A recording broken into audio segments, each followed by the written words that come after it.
you fucking moron! Hi, welcome to ScreenShare, a movie podcast. My name's Calder. I'm Adam. We should watch that tonight. No, I'm gonna kill myself. Oh, dude, I don't care anymore. You keep saying it. You're not doing it. I can't keep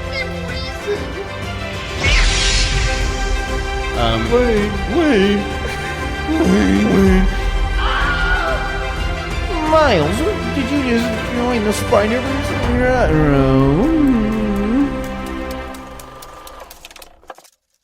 Ladies and gentlemen, welcome. This is a fuck. Okay, not doing it. This is a fuck, brother. This is a fuck, brother. Hey, we're fuck brothers. I hope not. Hey, everybody, I really welcome. hope not. Welcome to the first annual ScreenShare Awards. My name's Adam Cook. Calder. So, we've wanted to do something like this for a bit. For those audio listeners listening, there's actually video this time. We're trying video in the new year. Yeah. Whoa, wow. Shoot him. For the audio listeners, we're doing finger guns. Wow, if I had time, I would edit something into that. Yeah? Yeah, but I'm not going to. Yeah. We'll see, actually. I don't know. For audio listeners, Calder just shrugged. And this guy, okay, a little look behind the curtain. This guy says, don't play to the video. I know. Starts describing what I am, like described video. It's a little bit of a gag here. Anyway, I don't know what that means. So this is the first annual ScreenShare Awards, where there was some debate behind the scenes of how we were going to do this. People were screaming at each other. There were some misunderstandings over what the awards were going to look like, but ultimately what we've decided is we argue in every other episode of the podcast. The whole kind of point is that we have differing opinions and we come to conclusions. Mm-hmm. So this episode is more going to be about celebrating the movies that we've watched in the past year. So the way it's going to work is the show is the ScreenShare Awards, but the awards we'll be giving out Calder will be giving out his own awards. I will be giving out my own awards. Mine will be called the Cookies, because Adam Cook. And mine will be called the Caldies, because my name is Calder. There you go. So we're giving out cookies and Calders today, but it is the ScreenShare Awards. Caldies? What did I say? Calders. The Cookies and Caldies. My bad. This guy's such a scum. But yeah, we're excited. We've got 14 categories, and then we're gonna shout out our top 10 at the very end. Top 10. Anyway, our first category is Best Adam Driver Casting. Yes. So if this is your first episode, whoa. But That's a widow. that's a little bit crazy. But if this is your first episode watching, every episode we recast one of the characters from the movie with Adam Driver playing the role, because we both love Adam Driver. We even did an Adam Driver month, which I'm sure we'll discuss a little bit in some of these categories. Probably the one that we're doing now, because this is about Adam Driver. Yeah, but I mean the Adam Driver month, I mean. Oh, this guy's testing me. Also, the way we're doing this is we each chose a winner, and then just a bunch of ones that we also want to mention. Like, I have some that have 3 things, and some that have 8 or 9. Do you want to go first? I feel like we kind of go back and forth with these categories, saying are just shout out ones. Nope. I'm fine. But we each just say our shout out ones, and then we each say our winners for the category. Okay. Actually, no, because then I feel like one of us will give a shout out, and that'll be the winner of someone else. And it'll also get very confusing, but... So maybe let's just go winners, chicken dinners. Or I don't know what that actually is supposed to mean. I think I've realized I do this thing where when I'm trying to think of what to say, I'll say literally anything to give myself time. Yeah. And that's what just happened there. How about this? We'll just do, you say your shout-outs and winner, I say my shout-outs and winner. Next category, I say my shout-outs and winner. Yeah, that sounds good. Okay, so you go first. So, this is a difficult one, right? Because Adam Driver could fit into so many of these movies. It's but so I actually true. didn't really... like I felt like there were a lot of times when we get to the end and be like, I don't know, like he could be this, he could be this.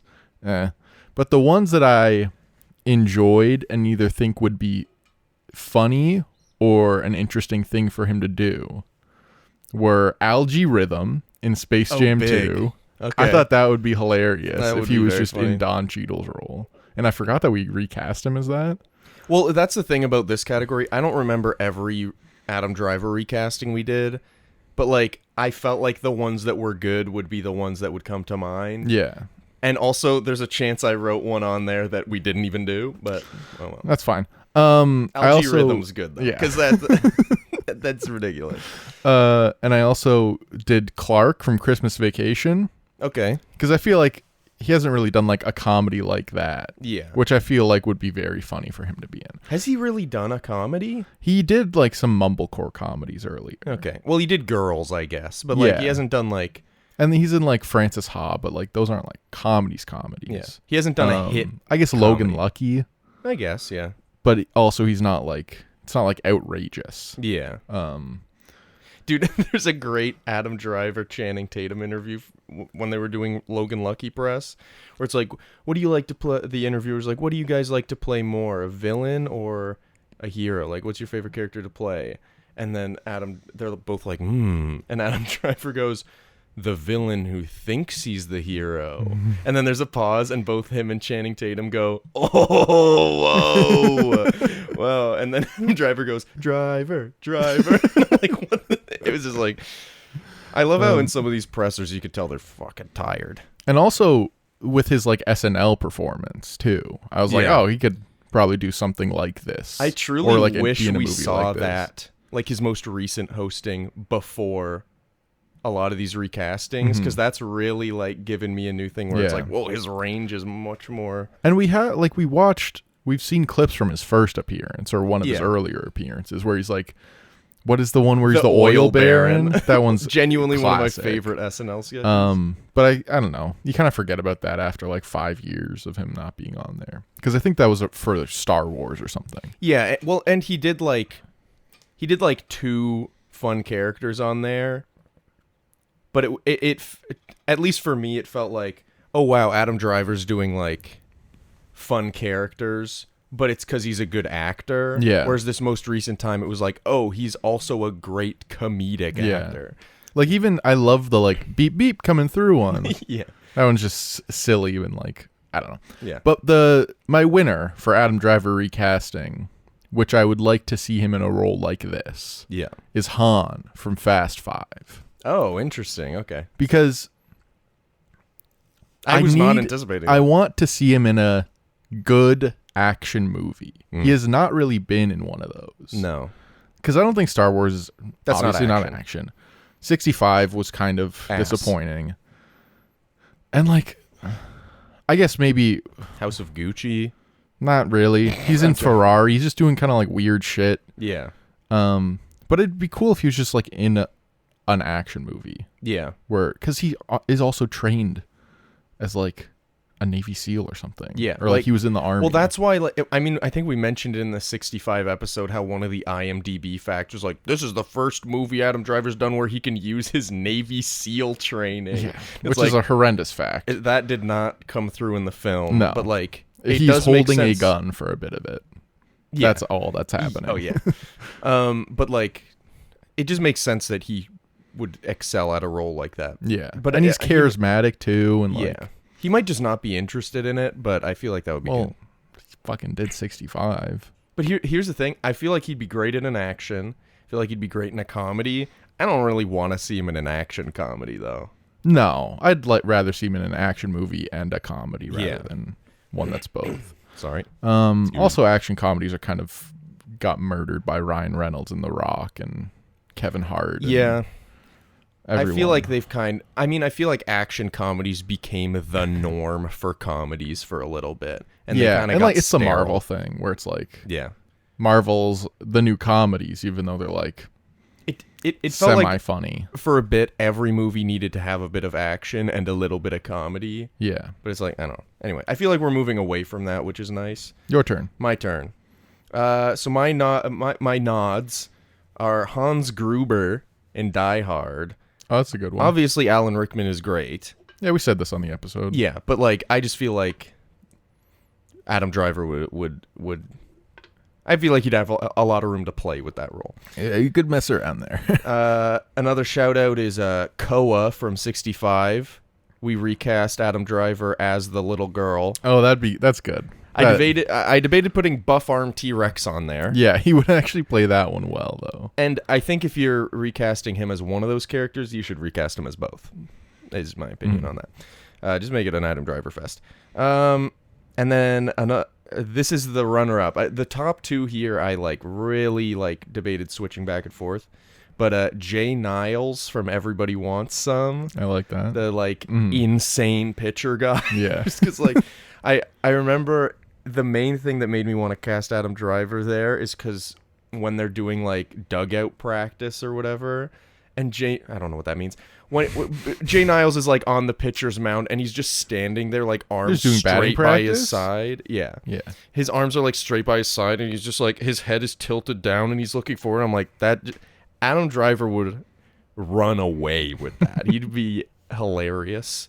But ultimately, I decided I think the best Adam Driver casting would be John Doe in 7. Okay. Just because That's fair. I think it would be a different character than Redacted's You don't portrayal. have to say redacted. Kevin Spacey's portrayal. But did you see Kevin Spacey did an interview with Tucker Carlson? I heard about in it. character. As House of Cards? Let me be frank. That does not. That's something that should not exist, and in my mind, does not exist. Okay. It's just That an doesn't insane exist thing. to mostly anyone. Yeah, No one's watching that. yeah, Except for psychos and freaks. that's true. So anyway, John Doe would be my choice. Adam Driver's a great actor. I'm excited to keep recasting him in the new year, but less, which we'll get into at the end. I guess at the beginning of the pod, we should have said we'll talk about next year at the end, but Yeah, I guess yeah. whatever. Anyway. So our first ever cookies and caldies go to Adam Driver being cast as Han and John Doe. Yeah. Interesting. That's the one category where it's no one's really getting the cookie or the Caldie. That's just being these were fun, which is why we put it first. It's a bit of a fun one. Now we're getting into the Did you have fun? Did you have fun? Oh, he's still doing it. So I go first for this one. Yeah. Next category is most disappointing movie. So this is movies that we thought would be better than they were to us. 2 of these movies I put their titles are just numbers, and that's 65 and 9. Oh, interesting. I put 9 on there because I remembered it. You had a more fond memory of it than... Yeah, not even fond. I just remember it being more impressive and like a crazier idea and more surprising, blah blah blah, all these things than it was. And it just it still had some of that, but it also kind of just ended up being a bit slow. Yeah. So that's fair. why I put that. 65. I was hoping it would be fun, and it wasn't even that. Yeah. Which is the lowest bar possible. Yeah. That's rough. And then I also put Alita Battle Angel. Disappointing. I don't dislike... I like Alita Battle Angel. But, I put it as disappointing just because there's... The script and some of the acting really prevents it from being, and Hugo. really Hugo's cool. horrendous. That's the main thing. But, there's a couple performances in there, a lot of lines in there where it's if this were a bit... If you got some better writers and some better casting in there for some of the roles, it could be something that's really cool and really awesome. But it's just it's one of those movies where it's cool, but it could be so much more. Yeah. Which is why I put it in disappointing. But my Can't wait winner for for that Alita category, 2. the cookie for most disappointing movie, goes to Hardcore Henry. Oh, interesting. Just because what a fun idea, but it's just nauseating. Just doesn't work. It doesn't work. Yeah. Yeah. For most disappointing movie, I've got 4 nominees. Anyway, I'm done. Whatever. You can just say the next sentence. My first one I've got is Close Encounters of a Third Kind. Because here's how I took disappointing. I went in with it with an expectation, Yeah. and it didn't quite meet the expectation. Was the expectation that I would love it? Yeah, And then it was that it would it? like, and also that I would like it more.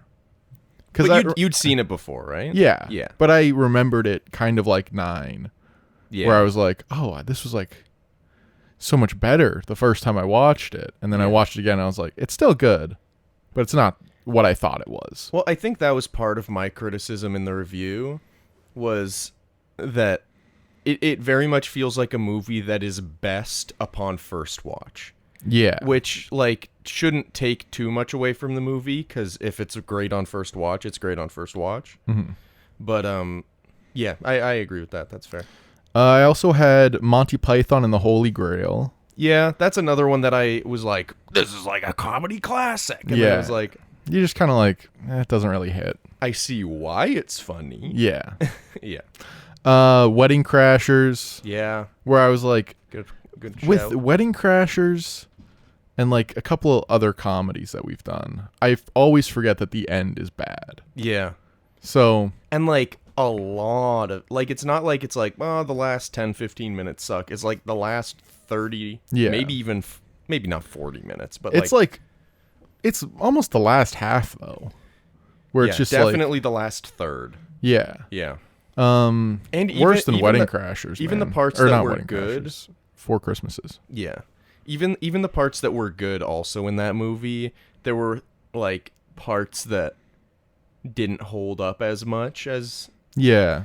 So like there's great moments in Wedding Crashers, and I think it's a classic comedy, but yeah, it is one that It kind of goes down in my esteem with every rewatch. Yep. And then my winner, The Caldie goes to. Apollo 13. Yeah, that's fair. I was just kind of like, and that's it. Yeah, I get you. Here's the thing, because I really like that. I really wish I did Castaway instead of Apollo 13 that month. But like when you were like, I think it's good. It's just like whenever we go back to the spaceship, it's kind of just them sitting around. Mm-hmm. I was like, that's actually a great point. Most of the good parts of the movie are on Earth, and it's a space movie. So it's like, Yeah. It's like, I don't know. I think First Man is a better version of this. interesting. Have you seen First Man? No, that's Ryan Gosling, right? Yeah. Damien Chazelle. Wow. Before we go into the next one, can you quell my anxiety and please check that the cameras are recording? Yes. Sure. On one condition. You sing a little ditty to keep the listeners occupied. Okay, 3, 2, 1. Hello, my baby. Hello, my darling. Hello, my ragtime gal. Give me a chance on fire, baby. My heart's on fire. If you abuse me, son, you lose me. As the kids say, Skibbity toilet. Phantom Tax. I was going to say we're Gucci, but that's about 17 years too late. Yeah. And Phantom Tax doesn't really work in there, but it's okay. I saw a video where someone gifted their like 11-year-old daughter like dollar store makeup, but they put it in a Gucci box. Yeah. And she's like, Gucci makeup, these are the perfect colors. Yeah. And I was like, that is a genius idea. Anyway. I think my wife showed that to you while she was showing everyone TikToks on the TV. And you might be right there. Next category is Best Side Character. I've got a lot of nominees, but only from a couple movies for this. Honestly, for a lot of the like character-based categories, I have a lot of nominees. Yeah. And there's some that I wanted to include but cut because I was like, I've already got like 11. Yeah. Makes sense. I'm going to go by movie. So I picked one from Waves. I picked Sterling K. Brown as the dad, as the best side character. Okay. I think he's incredible in the movie. Mm-hmm. I think that character is very complex, very emotional, and very raw. And he's great in it. Yeah. So that's why I picked him. That's kind of the serious one. I also picked Childs, which is Keith David from The Thing. Good shout. I think he's always incredible. Yeah. Then from Wet Hot American Summer, I've got 4 nominees. Wowzers. I've got Gene, the Okay. chef. I've got Ben. Fuck, which one's Ben? I can't remember. That's horrible for a nomination. That's okay. Victor and Steve. It's just because all the guys are. I put Not- all of the actors next to the characters for all the things. Yeah, I didn't do that. That's okay. Let me just That's okay. look this up real quick. Sure. Ben is Bradley Cooper, and then Steve is. Which one's Steve? Oh, fuck me. Amy This is the Poehler? worst thing that's ever happened to me in my entire life. This is the... Steve is the guy at the end who gets the wind powers. Right. Okay. There you Those are my Wet Hot American Summer nominations. Obviously, they didn't win. And then I have 4 from Booksmart, and my winner is also from Booksmart. Nice. We've got Gigi. Okay. We've got Jared. Okay. We've got Nick. Yep. And then we've got George, who's my winner. I George love was that guy. almost my winner. I love him. He's incredible in Booksmart, and he's also in Theater Camp, which I would recommend. I actually didn't include George, but I meant to, so I'm glad you did. There you go. But the Caldie for Best Side Character goes to George from Booksmart. Nice. That's a good one. I thought we'd have a lot more overlap here, but we actually didn't have much. So, yeah, I had a lot of nominees as well, so I'm just going to go bottom to top. These aren't in, like, any order, but Sergeant Al Powell, played by Reginald Vell Johnson in Die Hard. He's the cop who's, like, so likable. The reason he's, like, he was a last-second addition is because he's, like, so likable, like, pretty relatable. Like, he's kind of, like, a bit of, like, the heart of the film in a way. He's like and then the he's like, everyman. I killed a kid Yeah. because he had a toy gun. It's incredible, yeah. With no other context. It's like, oh, this just guy a great role. is Just a great child role killer. to sink your teeth into. Yeah, so it's like, Child killers can be nice, too. I'm sure, Yeah. but like also they can be, I don't know. It was just like a weird thing, and it kind of threw me off of the character because I was really liking him, and then it was just like a weird, because they didn't give any context or like resolution. The kid had a ray gun, so he deserved it. But then the resolution they tried to give was, he was like, I killed a kid, I don't shoot guns anymore. But then he does shoot a gun at the end. Which is like, such like an over dramatic moment where they like focus in on the gun. It's like ridiculous. Freeze frame him. Who shot him? Who shot him? It's the guy who shot a child at one point. Wow. And you can tell in his eyes that the trauma's returned. And he's got some bloodlust also. You can tell there's a little drool coming out of his mouth. Like he likes the taste of the death. I'm gonna That's just film student take your analysis. word on that one. Yeah. That's just academic. I also put on here Spider-Man Noir from Into the Spider-Verse. Nice. Nicolas Cage. There's a lot of great side characters in that, but like he is by far the most fun and interesting. I like Spider-Ham a little more. I get that.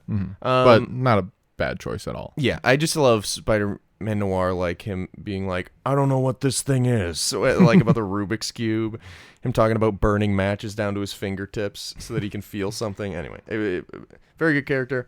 And then I've got 2 nominations from Surf's Up. I put Chicken Joe, played by John Heder, and then also Big Z, Jeff Bridges. That's good. Chicken Joe's just a fun side character. I feel like when you think side character, like he kind of is like he's a comic relief side character. Mm-hmm. But Big Z is, I don't know. I feel like he was maybe the most interesting character in that movie and brings a lot of heart. And I love Jeff Bridges. Rubius Hagrid, Robbie Coltrane from Harry Potter and the This guy Philosopher's Stone. loves Harry Potter. Literally my first nomination there, but prepare for some more. But I don't know. Robbie Coltrane is like so incredible in that. Yeah, he's just great in that. He's very endearing, very wholesome, and does a great job. Then another Jay Niles shout, played by Justin Street in Everybody Wants Some. He's insane. He's a psycho. Yeah. It's fun to watch. Then a Booksmart nom.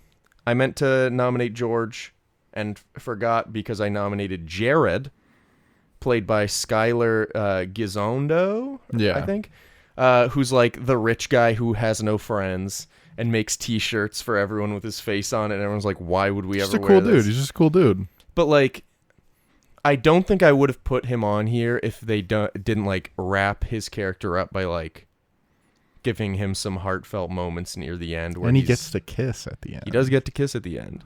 But him basically being like I don't even know if anyone likes me. Mm-hmm. Like, my only friend is, I forget the character's name. Gigi, because she's honest. And anyway, I just think he's a great character. But the winner, who I'm surprised was not nominated by you at all, is Gary, played by Jesse Plemons in Game Night. Oh, that's a good one. The cop who buy one get three free. How could that possibly be profitable for Frito-Lay or whatever? That's good. That's just one of the 500 lines in that movie. That's just incredible. I just think like watching Game Night, I was blown away that I'd not heard people talk about that character because I was like, yeah, I think that's a good one. So the cookie Jesse for best side Plemons. character goes to Jesse Plemons for playing Gary in Game Night. Incredible. And then I go next as well. Yeah, yes, sir. Yeah, yes, sir. This one also has a lot of noms. I'll try to go faster through this. But this is best villain. I'm going to try and go faster. I guess the first one I'll say. You got to hurry up or I'm going to chop you in the throat. I know. Is the Xenomorph from Alien. Yeah, what played are you, by Balaji Badejo. most basic man that's ever lived. I just thought like that's a good nomination. That's It's a great villain. Yeah. I shouldn't be being mean to you. These are your cookies. Yeah, we're here to celebrate, not yeah, to but also I got to give you a little bit of shot in the ribs, just a little kill death. You already did enough by making me stay up till nearly 4 a.m. last night playing NBA 2K. But we were so My successful. League. We were so successful. It was all right. Playing. But I just remember being like, dude, it's 1:30. It's almost 2 a.m. We got to go to bed. And then it was 3, and then it was 3:30. Anyway. Why are you wearing a suit? They don't know that. Try and make me look bad? Next, I put Chang, played by Zhenwei Wang, in The Karate Kid 2010. He's the kid. The evil kid? He's the mean Okay. kid. Because I just remember, I think Got a he's mohawk a too, far right? more scary bad guy than the bad guy in the original Karate Kid. Just because in his eyes, it looks like he enjoys hurting. Oh yeah, it looks like he cuts up squirrels in his backyard. Yeah, and then buries them for his dog to dig up, and then he kills the dog. And when eats his the mom dog.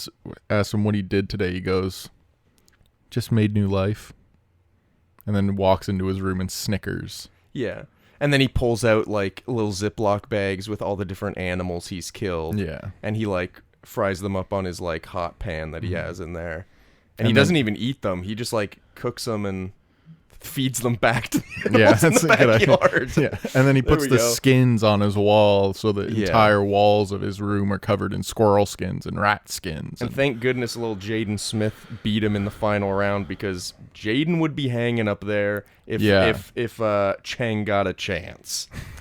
Yeah, I believe you, brother. That was an insane bit of dialogue we just had. Next, I didn't expect to throw this up there because if I remember correctly, in the review, I wasn't very high on this character. But Riff from West Side Story, because he's not really a villain either, but played by Mike Face. He's incredible. Going to be in that new Zendaya movie Cool. where she plays tennis. and Right, it's right, threesomes. Right. Threesomes. And everyone's using that gif of her looking up at them. Everyone's using those in Instagram comments everywhere I see. Okay. For what? I don't know. What does it mean? It's just I don't know. I've just seen that a lot. You're looking at creepy shit, man. I'm not. It's just people are fucking weird. Anyway, I thought he was people. over time I thought actually he was pretty good. I think at the time I didn't think he was great, but I think I just was stupid maybe. I don't know. We'll move on. Next I put Felix from BlacKkKlansman.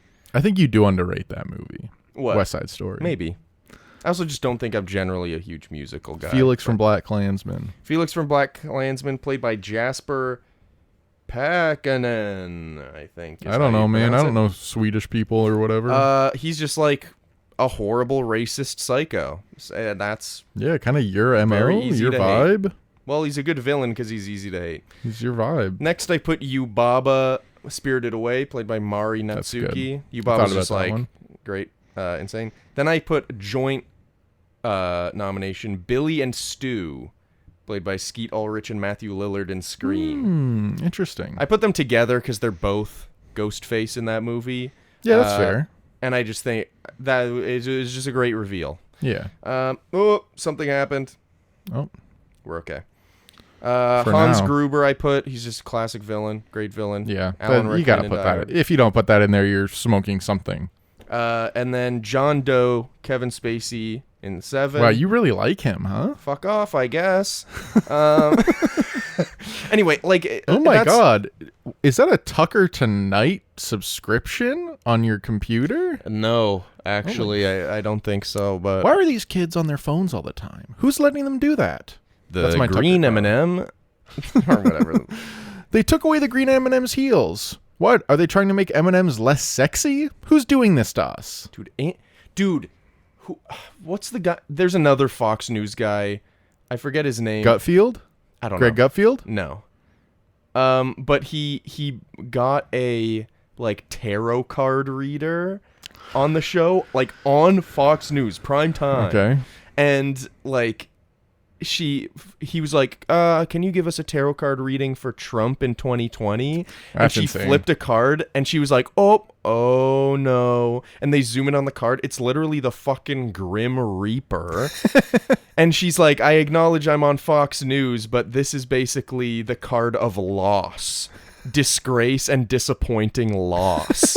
And the guy was maybe it's Jake. No, not Jake. Anyway, I don't know. I don't know like, those he just psychos' looks names. so sad and disappointed. It's like, what? This can't be real. It's so ridiculous. Dude, I hope that she planted that, but it's honestly even better if she didn't. Yeah. I don't think she did. I plant know. it. She just looked. But I feel like someone would go on and be like, okay, I'm going to plant this. Yeah. But anyway, the thing with the Kevin Spacey John Doe role is like He's just incredible It turns out and he's it's a a great fucking freak, character. but like that's an insane Yeah. And it's a great performance. and a great character. But and I almost put him as the winner, but I actually put Inquisitor Inoue, played by Issei Ogata from Silence, as my favorite villain. Oh, wow. Because Interesting. I feel like he's just Wait, did he get your cookie? Yeah, sorry. The Okay. cookie for best villain goes to Inquisitor Inoue, Okay. played by Issei Ogata in Silence. Just because, I don't know, I think he's so interesting because I feel like you can tell he's not like he's a caring person and like a charismatic person, but like he is also doing these things that are like so clearly like evil things to do. Mm-hmm.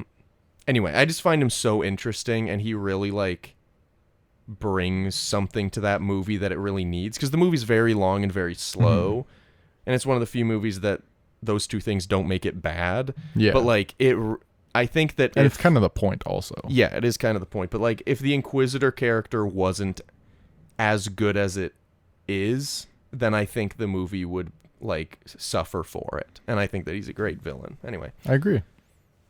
But that's not who I picked. I'm not surprised. My nominations are a little weird. So Okay. first we've got Hans Gruber, Obvi. of course. Then I also put Kingpin from Spider-Verse. I almost put Kingpin. I like him. The design is so good. Yeah, he looks incredible. He looks like a black square. And I think the movie's just great. And Yeah. like everything that he does is like, there's weight to it. Yeah. It's silly, but he fits and he's scary at the same time. Yeah. Then I also put Divorce for Marriage Story. Interesting. Okay, can I quickly say one that I almost put, Okay. which is kind of along the same lines? I almost put Time for About Time as a villain. That's fair. But I put Capitalism for Christmas Vacation. okay. Because that fucking bonus, man. Yeah. That boss, he's such a scumbag. Scumbag. And I don't think the boss is the villain because the boss doesn't really do anything. So I was just like, No.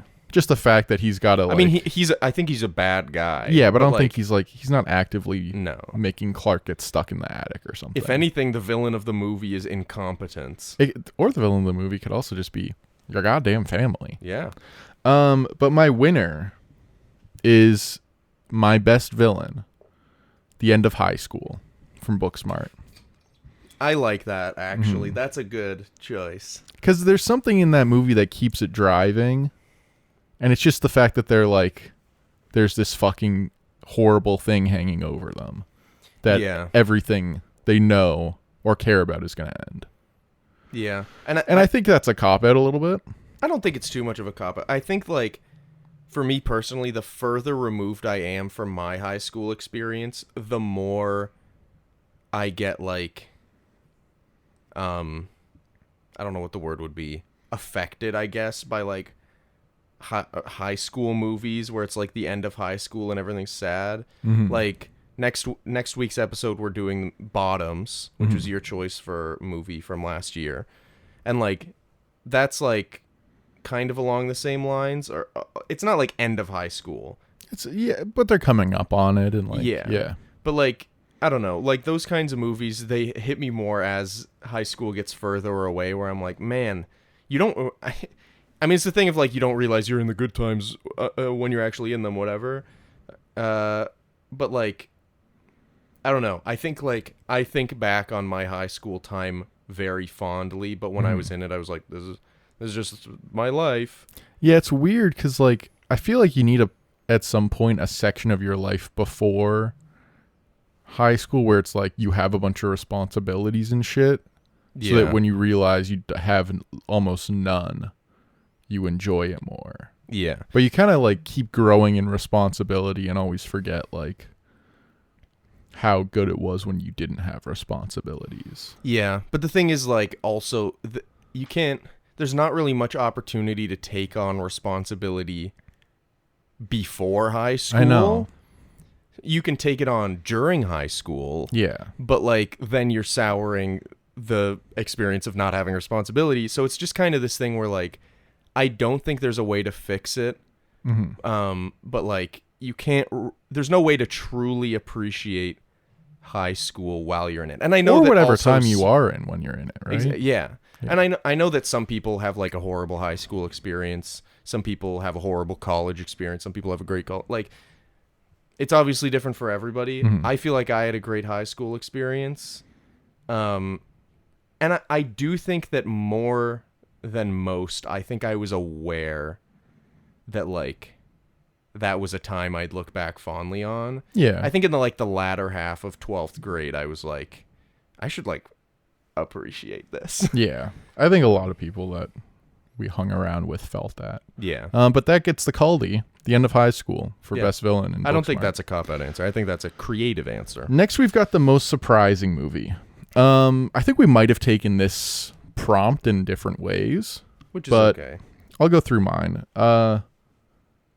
So I've got Alita on here for most surprising movie in a positive way. Nice. Because I was kind of like mid on it. Yeah. And then I saw it and I was like, oh, this is kind of better than I thought. There's some entertaining stuff in here. Cool world building. Yep. Good. And great visuals also. It's a very, very stunning movie. And then we've also got Hardcore Henry on here in a negative way. Fair. Where I watched it when I was younger and I was like, that's kind of a cool movie. But it does seem like something I'd love when I was 13. Yeah, and I think I thought it was cool. Yeah. And then I guess like you could put that in disappointing. Maybe we're just fucking dumb, but like I was surprised more than disappointed, I guess.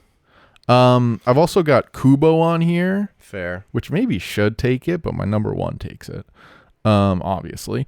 Kubo because everyone was saying it was good. I get that. And I was like surprised to be like, oh, what the everyone's talking positive. I guess that's different than disappointing because it's not like you had high expectations and went in and were disappointed. It was just you were like, why? I was surprised by what it is. Yeah. But my winner is Surf's Up. That movie was surprising to me. I that makes me very that I happy. liked it, that it was like more interesting than I thought. It wasn't just some like fucking weird kind of Happy Feet ish movie. Well, it makes sense that you just be like, it's an animated penguin movie. And it came out around the same time. Yeah. So, like, I get that. I was really hoping that would be your pick for that, which is nice, but, yeah, I'm glad it surprised you. Because I was so worried you were going to be like, it's a fucking penguin movie, and I'd have to be like, it's more than that! But, luckily, I didn't have to Chris do that. Farley pilled there. Yeah. That's it? Yeah, that's my Caldie. Surf's Up gets most surprising movie. Big. For me, I took it basically. I didn't do like surprising in a bad way. In any of these, I just did like didn't expect it to be or didn't expect to like it as much as I did. So I did Everybody Wants Some. I just knew nothing about that movie. I looked at like the poster and I was like, I'm like not interested. The movie started and I was like, this is about fucking baseball. And then it was like not really about baseball. It was just about relationships, both romantic and like platonic friendships, and like just like growing up and finding like your place in the world. And I really enjoyed it. Game Night also surprised me. I thought it would just be a fun little comedy, but it was... Had you never seen it before? I hadn't seen it before. Oh, wow. Yeah. Because I picked it for comedies because I'd heard it was so good. But I just assumed it was like a fun comedy, but it was like super well made. There were a lot of great choices. Yeah. Great characters, great writing. I think like... We've talked about this before, but like in a lot of comedies in general... but especially comedies, like, looking back, it's very easy to watch and be like, there's funny moments in here, but there's, like, almost an equal amount of cringe moments in here. Yeah. Game Night has maybe, like, 2 cringe moments or, like, cringe jokes. Like, it's not really, like... Even then, I feel like they're supposed to be cringe also. Yeah. Where it's, like, something Rachel McAdams is doing. Because she's, like, not, like, the wittiest character. Yeah, exactly. Yeah. So that really surprised me, and I loved it. Scream surprised me. I'm not a horror guy, but it was like it was witty. Yeah, and it was it's clever. funny, and it's a whodunit at the core. Yeah. So you're not just getting inundated by like dread and scary things and stuff like that. Yeah, the point of the movie isn't, whoa, this guy's scary. It's like, this guy's scary, but like, what the fuck's going on? Yeah. Yeah. Weird the Al Yankovic story I also put for surprising, just because even though I was excited for it, I was like, this has so much potential to be so bad. And like, it's not like it's some insane, incredible movie or anything, but like, it surprised me by how like, I guess self-aware and clever it was. There were a lot of funny bits in there. We were thinking about doing what episode we'd like to redo or movie we'd like to redo. Yeah. And I came up with a couple for those, and Weird was on there. Yeah. Because I feel like I might not have given it like a full chance. Okay. And might like it better on a second rewatch also, where I can like... I don't know, you've kind of seen it, you know what's coming, so you can like focus more on like... Yeah. Just the movie, I guess. I also think that like we did that movie when we had only done like 10 or 12 movies. It was like one of movies. our first 8 movies. I think. And like, so it makes sense that it would go lower on a smaller list. And then I think over time, we've kind of just like assumed most movies we're doing are better than Weird the Al Yankovic story, right? Yeah. So if we ever do like a rewind a month or something, we should throw that in there. That would be a fun one. But the most surprising movie winner, the cookie for most surprising movie, goes to Silence, which I've shouted out a couple times. You talk about Silence a lot. Yeah. And I hear in episodes when like we're talking about like how good is it, you're always like, I don't want to put it above Silence. Yeah. Like that's kind of your bar for getting it into the top tier. I think that's what made me realize how much I liked it, is because every time we're rating it, I'm like, but I did really like Silence. Yeah. And I've still only seen it the one time, so I'd love to watch it again. It's just hard to justify. It's like we've got to watch so many movies for this podcast. It's hard to be like, but also I'm going to take the time to watch a nearly 3-hour film. Yeah. But I don't know. That movie just like really surprised me because I didn't really know anything about it. When I found out that it was about like Jesuit priests going to China, I was like, what the... Or no, it was to Japan. Yeah, Japan. Going to Japan, I was like, that's And we no also offense, guys, that sounds boring. And I was like, this is long. And then Adam Driver, spoiler alert, doesn't last past the first act, basically. And I was like, what is... But then, like, I don't know, it's just such a core, like, character actor movie where you're just, like, really... You're just in it with Garfield. Yeah. Yeah. And I don't know. I think it's just aged... Because I talked about maybe doing a category that was, like, movies that have aged well, and Silence would have walked in that category for me, just because, like, the more I think about it, the more I'm like, man, that... And I always forget that's a Scorsese movie. Yeah. And we just kind of threw it in there too. We were trying to like figure out what early Adam Driver movie to do because we didn't want to do a Star Wars. Yeah, because we're doing Star Wars next year, and we almost did Logan Lucky instead. Yeah, I'm kind of glad we didn't because like I like Logan Lucky, but like I don't think I would have watched Silence if we didn't do it for the pod. No, you definitely wouldn't have. And I really like it. Not to be rude, but I hadn't seen it before either, so it's not like I have some sort of high ground here. But it's like. You're scrolling through Adam Driver's list of movies and you're like, not that one. Yeah. That's not the one you're going to pick. Yeah. But yeah, so the cookie for most surprising movie goes to Silence. All right. Now take us into the next category, sir. Next category is best music. Now this could be soundtrack, this could be score, this could be... For a second I was like, should I put Silence on here? And then I was like, I'm pretty sure there might be one song in that movie. It's basically and it is music. Not a bop. Exactly. So here are my noms. I put Surf's Up on there. That's just a soundtrack where it's like so 2000s. That's insane. An absolutely insane soundtrack. Yeah, it's just like it's hilarious. I put The Incredibles, composed by Michael Giacchino. Just like incredible. It gets the time perfectly, like the period. It's perfect. It's perfect music. For the movie. Yeah. Booksmart I also put. It's got some good like semi deep cut pop hits. Yeah, and I just feel like the choices are good for what they're chosen for. Black Klansman. I think a lot of the writing, but also a lot of the music, can be credited for making that movie as like fun as it is, because the big thing about Black Klansman is that it is a serious topic, but it's also a fun movie. And I think the music has a lot to do with that. And Spike Lee always has pretty great music in his movies.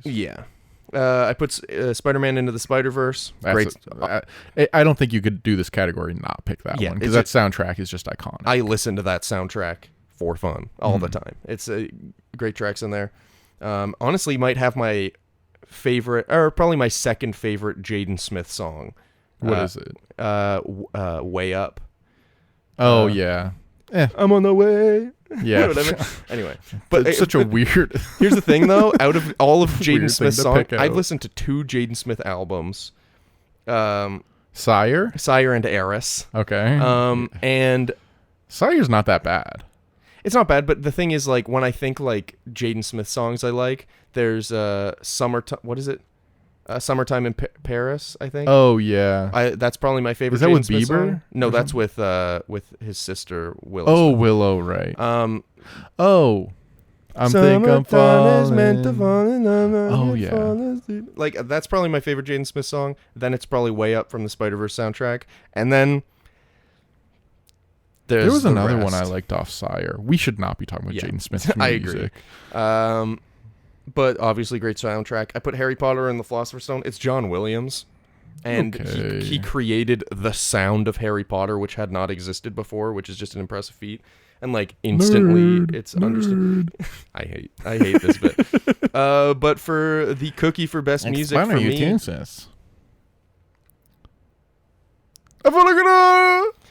Thanks. The cookie for best music goes to Spirited Away, Joe Hisashi and Yume Kimura.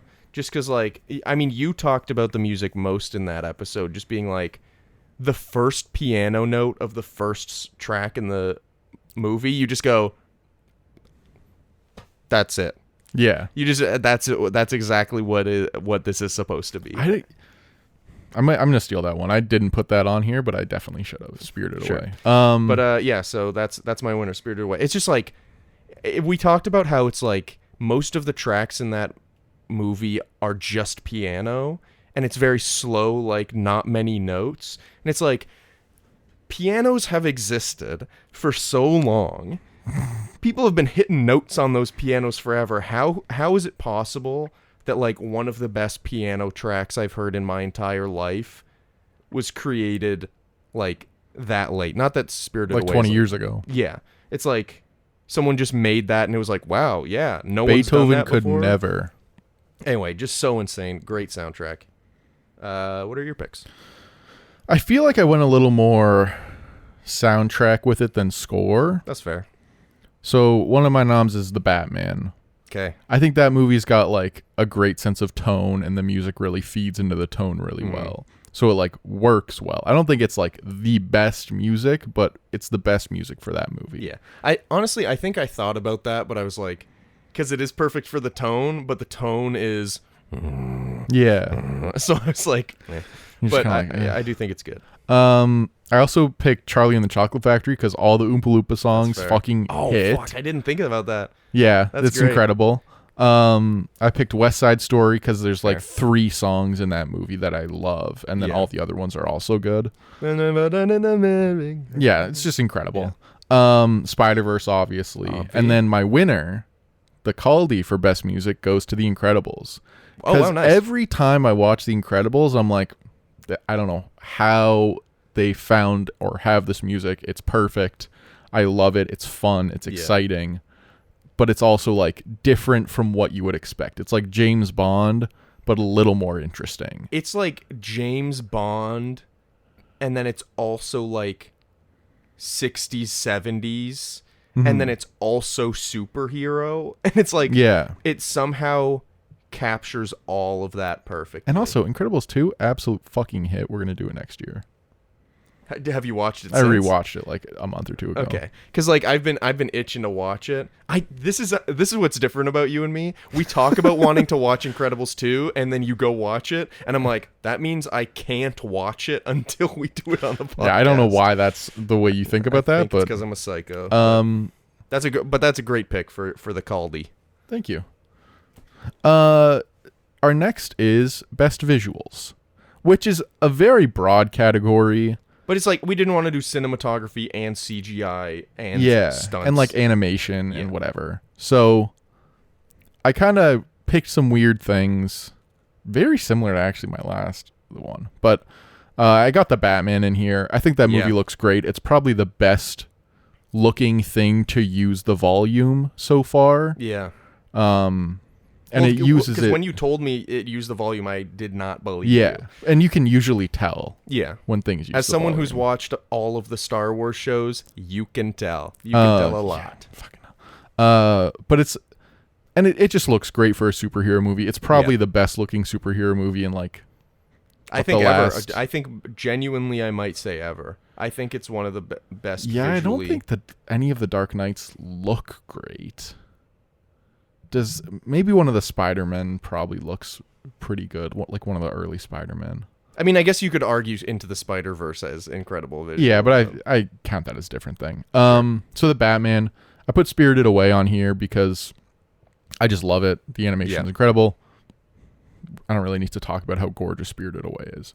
I put Game Night on here as well. Nice. Not that it's like a painting from frame to frame, but there are some cool looking things for studio comedy in there. Mostly like the shots that make like the suburb neighborhood look like it's a game board and like little toy like I remember when that shot showed up. That's kind of the main thing that where I was like, oh, this movie was like made. Yeah.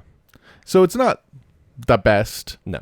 thing, but it's like of the category of comedies that we've done, I think Game Night is the best looking one. I would agree. Then I've also got West Side Story on here. The movie looks incredible. I love it. There's like insane shots. Spielberg is great at blocking and like just doing these long takes of this incredible acting and action. Yeah. And then my winner, Here we go. the best Caldie for best visuals, The best Caldie. goes to Waves.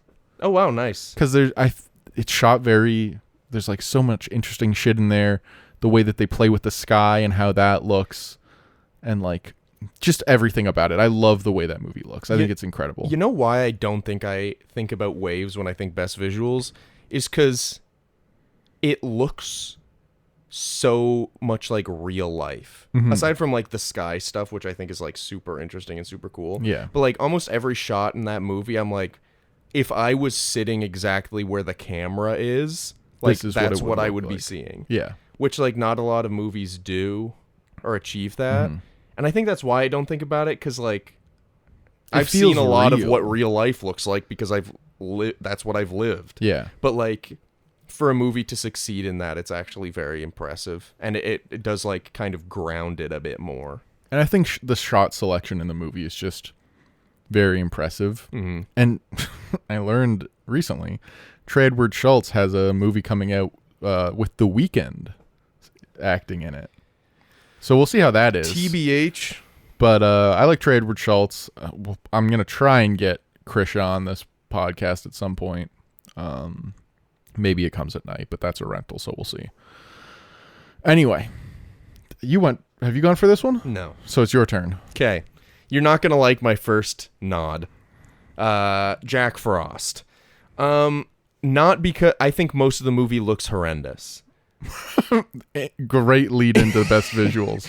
However, I was surprised by like how some of the action scenes are. No. How good the snowman looks. That's insane. Not because the snowman looks good. What the fuck are you talking about? But because like I don't know how to word it. I was surprised because I couldn't remember whether it was like a costume or like an animatronic, or whether it was like really shitty early CGI, and I just wasn't remembering it properly. But like there's some shots where I'm like, no, that's literally like an alive snowman standing next to a human child. Dude, that's like insane that you start this by going, Jack Frost. It looks like shit most of the time, and the visual effects aren't great. But sometimes the snowman looks like he's sitting next to the kid because they had a puppet on set. Well, because I just remember like watching it, I was like, oh wait, no, that's a costume. Yeah. That's real. And the way it moves, I'm like, I was just surprised. That's why it's the lowest of my nods. I was just surprised. The rest of it looks pretty bad. They had the fucking Muppets boys do the puppet. Of course it's going to look good. Yeah.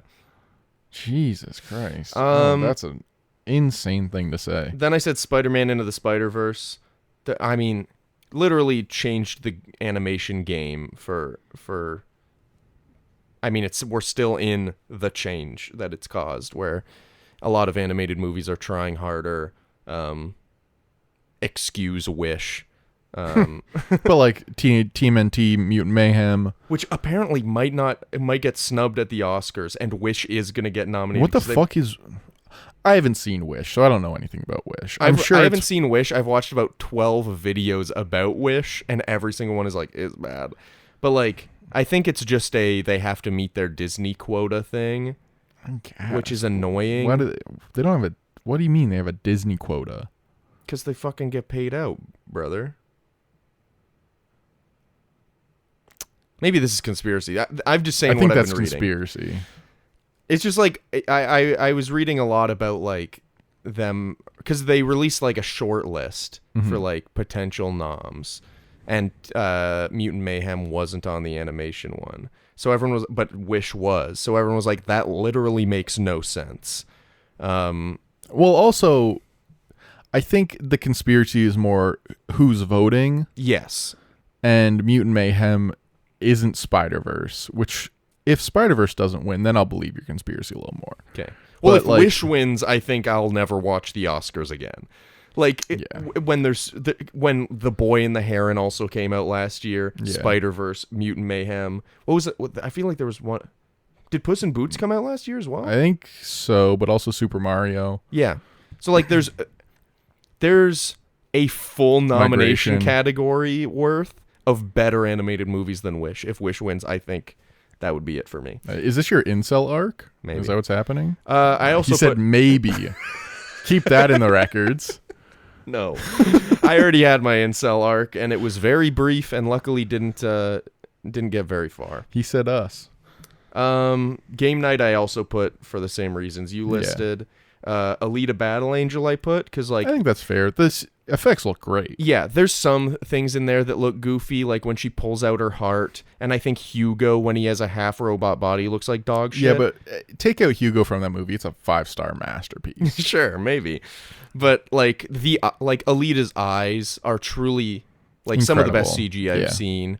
Like a lot of the big wide world shots look great. The like.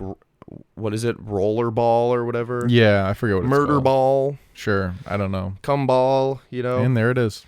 But like those shots are all great. So, Close Encounters of the Third Kind I put on. It does actually look great. Mostly the ending sequence is just like wowzers. But also the way they like play with shots with like him making his clay sculpture and then them like showing the TV with the mountain that he's building without knowing it and then like doing a cut to. Anyway, just a lot of fun visuals in there. Spielberg can direct. Oh yeah, baby. He should make more movies. We'll see. He's almost dead. I don't know if that's true. How He's old like is 80. he? Is he? I would have guessed 78. He's like 70. He's late 70s at least. I also put The Batman. It's a beautiful film. I don't know if I'd say it's beautiful, but it looks great. Yeah, the tone is very well captured. Yeah. Then I put Harry Potter and the Philosopher's Stone. I just think the look of that movie is very warm and very welcoming. But my winner, the cookie for best visuals, goes to Kubo and the Two Strings. I think that's because fair. That's about. As you've slowly pushed me over the edge with this movie, that's maybe the one thing that it 100% does excellently. So there you go. I'm just very impressed visually with that movie. Yeah, the story is Nepo baby stuff, but... Can I get you to quell my anxiety again and get you to check the cameras? That one's good. This one's also good. Oh, you can see that one in the reflection. Okay. So sick as hell. Dude, just so we gotta that set up a mirror behind them. Yeah. Just so that people know. Like Calder and I have tried this kind of thing before, like, and it never goes well. So I'm actually shocked that it's working. Yeah. So we'll see. I think we're about halfway through the awards and we're at an hour. It's a special episode. No, I'm just saying, like, maybe we'll speed it up. No, I'm not trying to speed it up. I'm just saying nothing has gone well for this long when we've tried to do this Usually before. It goes well for about 13 minutes. Yeah. Or less. Anyway. I go again? Right? Yes, we are at worst movie the other guy picked. Yeah, so this is, we chose movie. Obviously, Calder and I each chose movies for the pod. Some of them we liked, some of them we didn't. These are the ones the other person picked that we hated. And we intentionally chose some bad ones. Yes. I don't think either of us are going to include those, right? I included 2, but they weren't. Okay. Well, not like... Anyway, I'll let you do it. I'm sorry. Yeah. So here are some of my nods. The Wedding Planner. Yeah, that's horrible. That's horrific. It's just a bad film. I Matthew don't really have much McConaughey to is a say psychopath. We can talk about that later. Yeah. I got a couple things for that one. That's a great nod for a leader category that I didn't think of. I also put 65. That's one that's like, it technically was your choice. Yeah. But like, we agreed on all of them. Yeah. But that was that one. It falls under the Caldie choices, so I'll take that hit. But that one was bad. And then I also put Space Jam: A New Legacy because obviously, you chose it to be bad, and it was actually worse. I thought about putting Cats on here, but I was like, it's obvious. Yeah, and I also like, you wouldn't have picked Cats if that wasn't part of the month. Yeah. So I was just kind of like, I might have picked Space Jam: A New Legacy. Yeah. I swear to God, I might have. Yeah. It's insane. Anyway.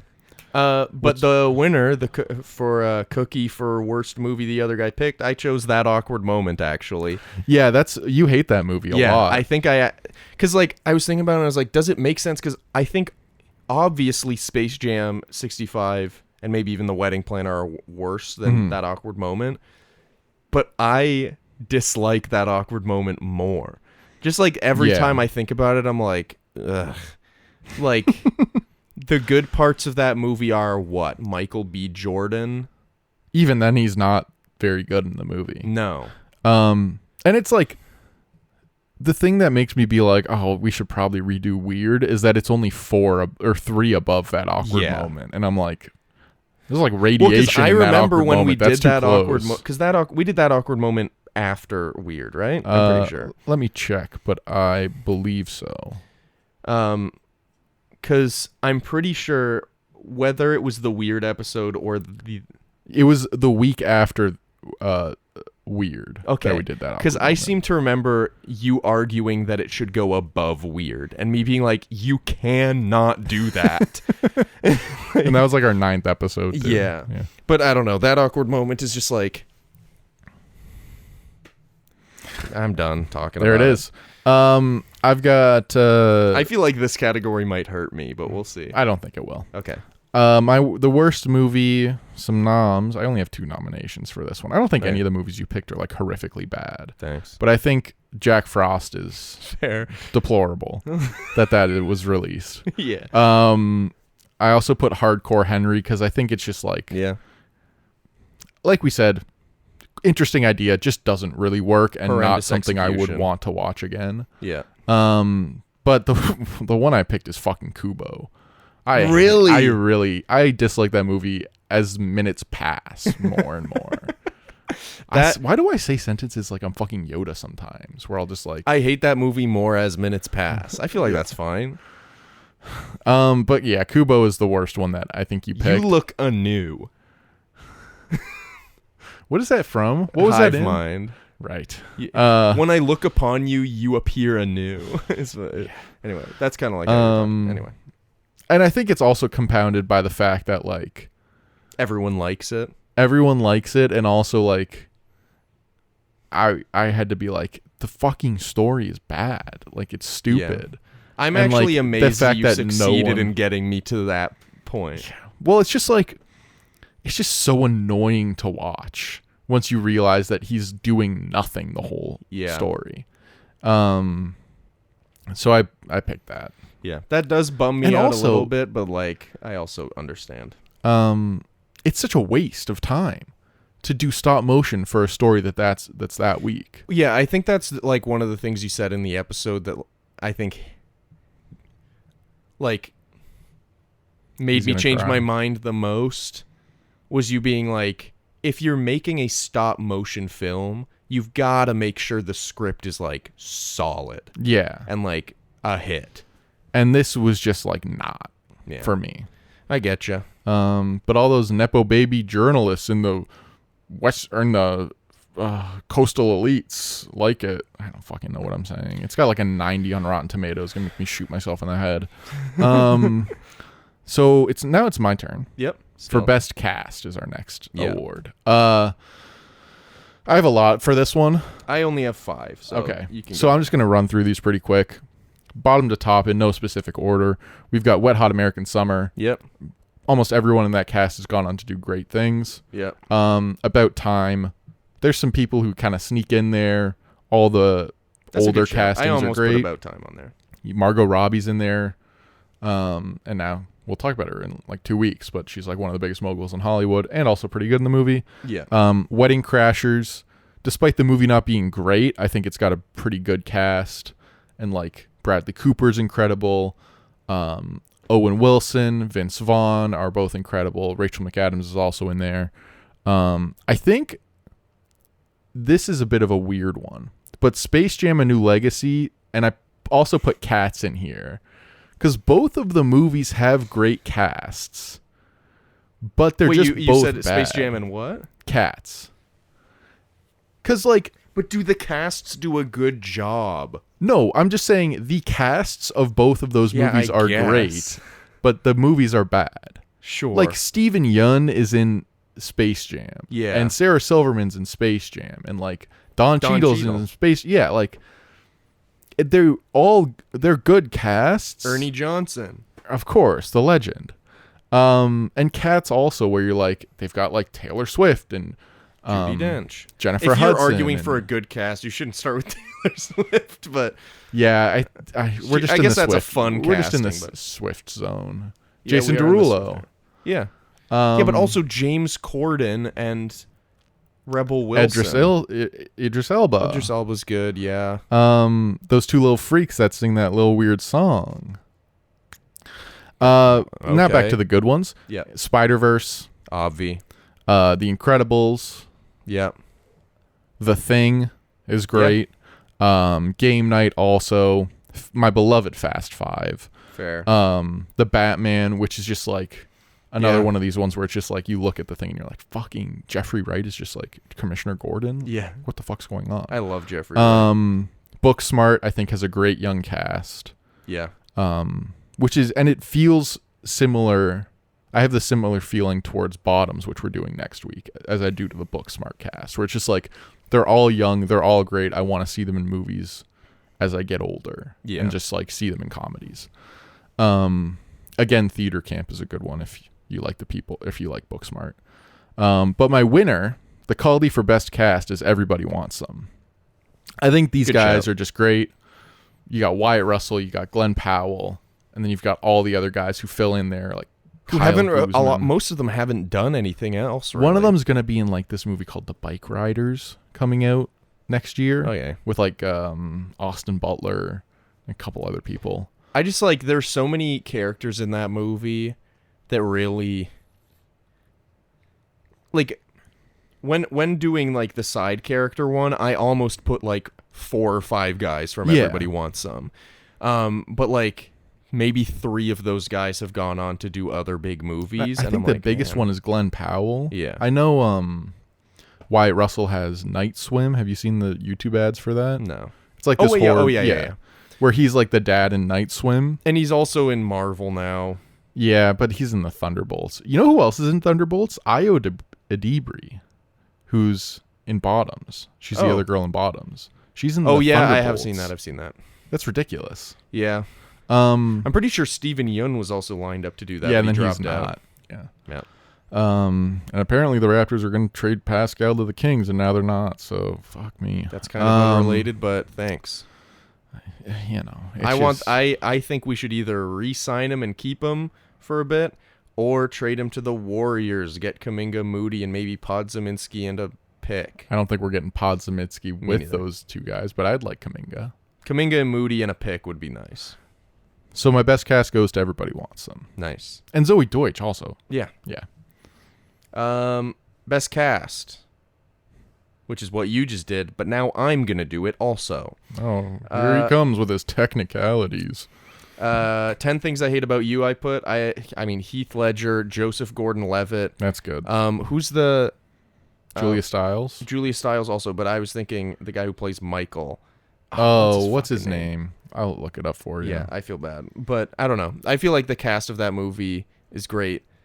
Allison Janney, I'm pretty sure, is the like principal who's like writing. David Krumholtz. David Krumholtz as Michael. Allison Janney's playing like the principal, or no, the guidance counselor who's into smut writing or whatever. Yeah.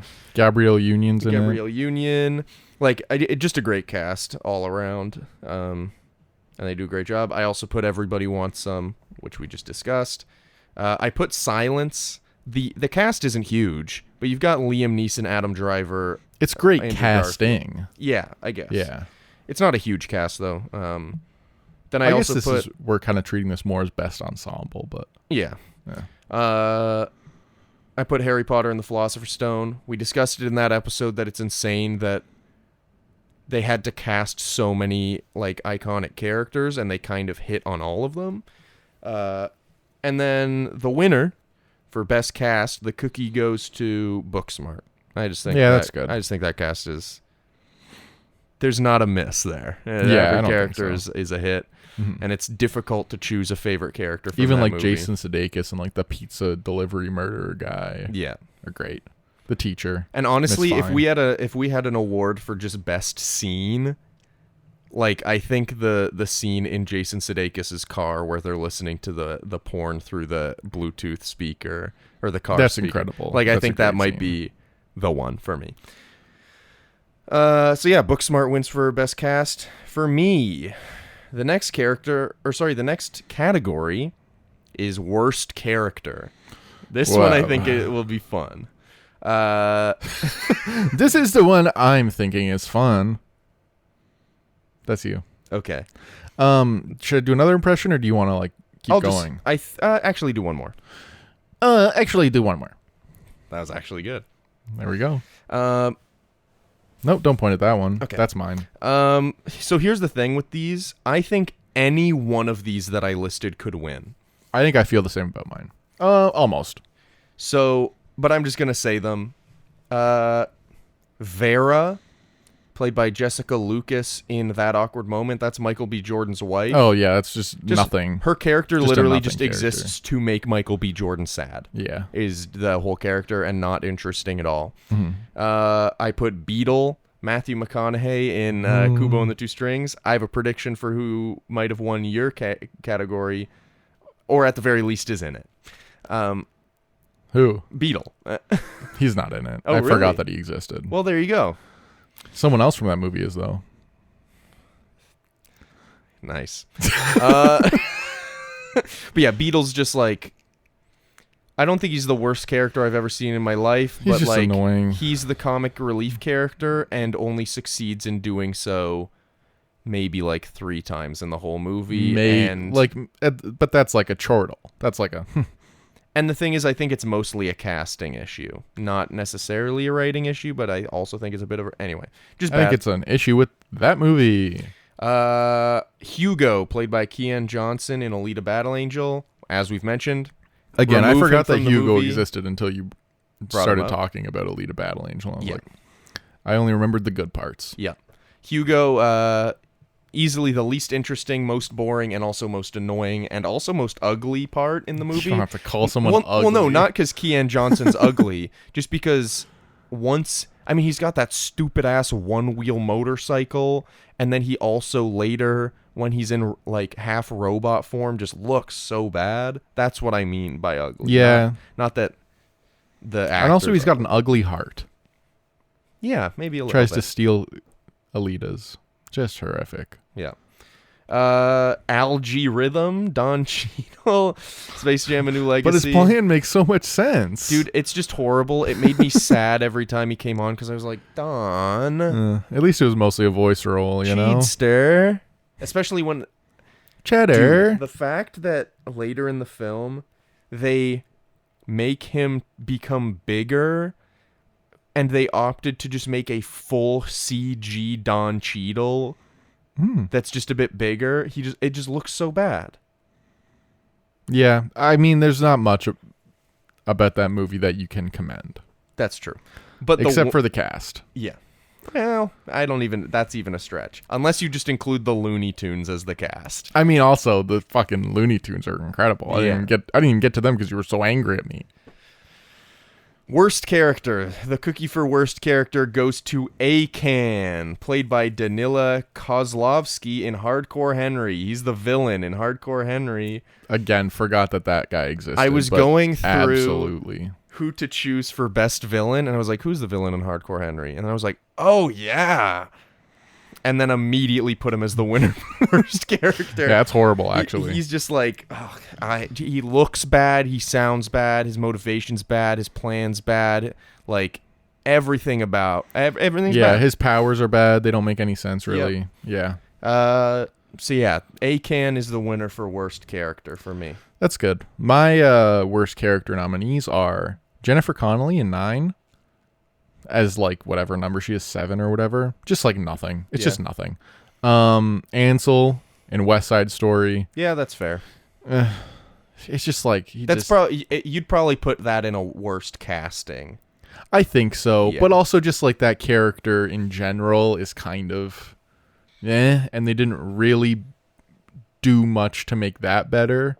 Whereas like I think the both characters of the one that Rachel Ziegler play, the one that Ansel play are fairly similar to the original. Yeah. But she is so much better At at it. making that character like feel something and performing and being an actor. Yeah. I get you. I got Matthew McConaughey in The Wedding Planner. Fair. Just like a psychopath. Matthew McConaughey getting 2 worst character noms. He needs a new agent or something, man. I mean, both of those movies were a while ago, but 9 or Kubo wasn't that long I guess ago. it wasn't that long But The Wedding Planner was in his dark years, to be fair. I've got whatever Adam Driver's character's name in 65 was. Just kind of like Mills. sure. Just like Yeah, that's fair. motivation is child. But also isn't really for some of it. Like, he doesn't seem interested, though. No, his child that he has. But Yeah, but then it turns out his child's dead. Yeah, so I'm not really sure what. Which makes it worse. Yeah. And then I got a threesome here. I got Michael B. Jordan, Miles Teller, and Zac Efron from That Fair. Awkward Moment. That's actually really good. They're just all kind of not great, Yeah. and they're not really funny, and they're kind of like the worst guys. They're But, all like, unlikable. Michael B. Jordan is the most likable, but just because it's easy... Ew. Just because it's easier to like someone who is sad than to like someone who is just like a douchebag. yeah, just horrible. I've also got LeBron in Space Jam. Yeah. I think just there's nothing about that character that is good at all. It's kind of the Dwayne "The Rock" Johnson treatment with that character, where it's like he is the perfect man at the beginning, and he's also the perfect man at the end, but he has given up on his son wanting to like play basketball. Yeah, his struggle in that movie isn't even really a struggle. It's just that, oh no, he's in a computer.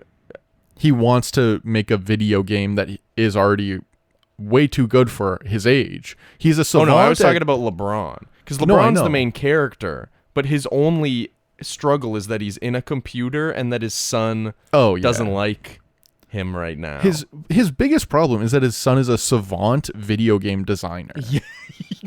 Yeah.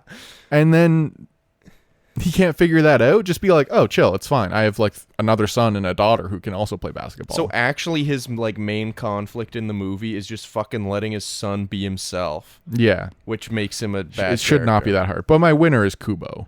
Kubo is just I get nothing. it. Kubo does nothing, is worth nothing, is a scumbag. I think he's like a fun character, but I don't think he's a good main character. He just doesn't I do think enough, he also is kind of like disappointing. I get you. Where it's just like he's got this cool power and like all this shit, and he could be like learning these things and figuring these things out, but like he just doesn't. Yeah. You're just kind of like in a movie that also probably could have been nominated for best cast, because Kubo's got a great cast. Yeah, Kubo does have a great cast. Now we're on from worst character, we go to best character, obviously. Now this is different. We've got best actor, best actress coming up, but this is like, just like for me, I took this as character I like and think about in the movie. Yes. Which is a little different than best side character to me also. Well, but yeah, 'cause maybe to me, these best cover the same. They're not, for me, I didn't have much overlap between those two categories. I didn't either, but I think it's just because I didn't think about it. Well, because to me, best side character was like, what's a good example? Like in, I don't know. Here's how I took this. Whatever. I took this as like best side character is like, Actually, this is a good example. I wouldn't say Dash from The Incredibles is a side character. I'd say he's a character. But like, then in Booksmart, for example, I would say that anyone besides the two leads are side characters. okay. Or Frozone would be a So side my character. winner might not work for this, but I'm Who going to hit cares? you with it anyway. Who literally I gives probably a should have shit, put you know? this as my winner and best side character. Oh, well. But oh well. So for best character, I've got Matthew Lillard in Scream. Okay.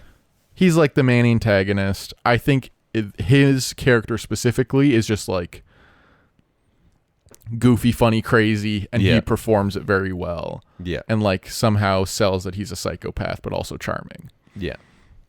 And then we've got Emily Williams from Waves, played by Taylor Russell. Fair. I think she should probably win this, because now that I'm changing my winner from this, I'm going to change it to her. Oh, okay. So that's my winner. Okay, Sorry. cool. Very unorganized. okay. The Caldie goes to Emily Williams, Taylor Russell from Waves. My other nominations are Helen from The Incredibles, Nice. Roy Neary from Close Encounters, which is Richard Dreyfuss's character, and then I also put Derek from Step Brothers, but that's a side character for sure. Yeah, I'd say so. So, Wait, honorary. who won your side character? It was. George from Booksmart. Would you say that George still wins? Probably. Derek is second place. You can have a joint winner there if you want. We'll do a joint. We'll smoke a joint on that one. Sure. Your turn for best character. Okay. Sorry that I absolutely nutsacked that one up. It's okay. I did basically what I said, where it's like, I think it's mostly just screen time based, I guess, or importance to the story based. Yeah. So here are my nominations. This one I wrote down as we've been recording because I was like, I absolutely should have put that, but I forgot. And that's Dad in About Time, played by Bill Nighy. His name is just Dad in there? I'm sure he has a name, but they almost always just refer to him as Dad.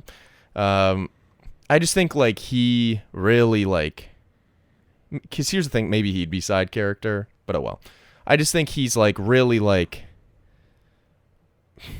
I've seen Bill Nighy play like so many like villainous or like kind of like weird, ooh, there's something off about him kind of characters. So to see him just like truly be like a really endearing Like father sweet guy. figure, like sweet, caring, loving guy, like I don't know. I think a lot of the conversations between him and Domhnall Gleeson's character just like feel very earnest and genuine, and like I don't know. I just really like that character a lot.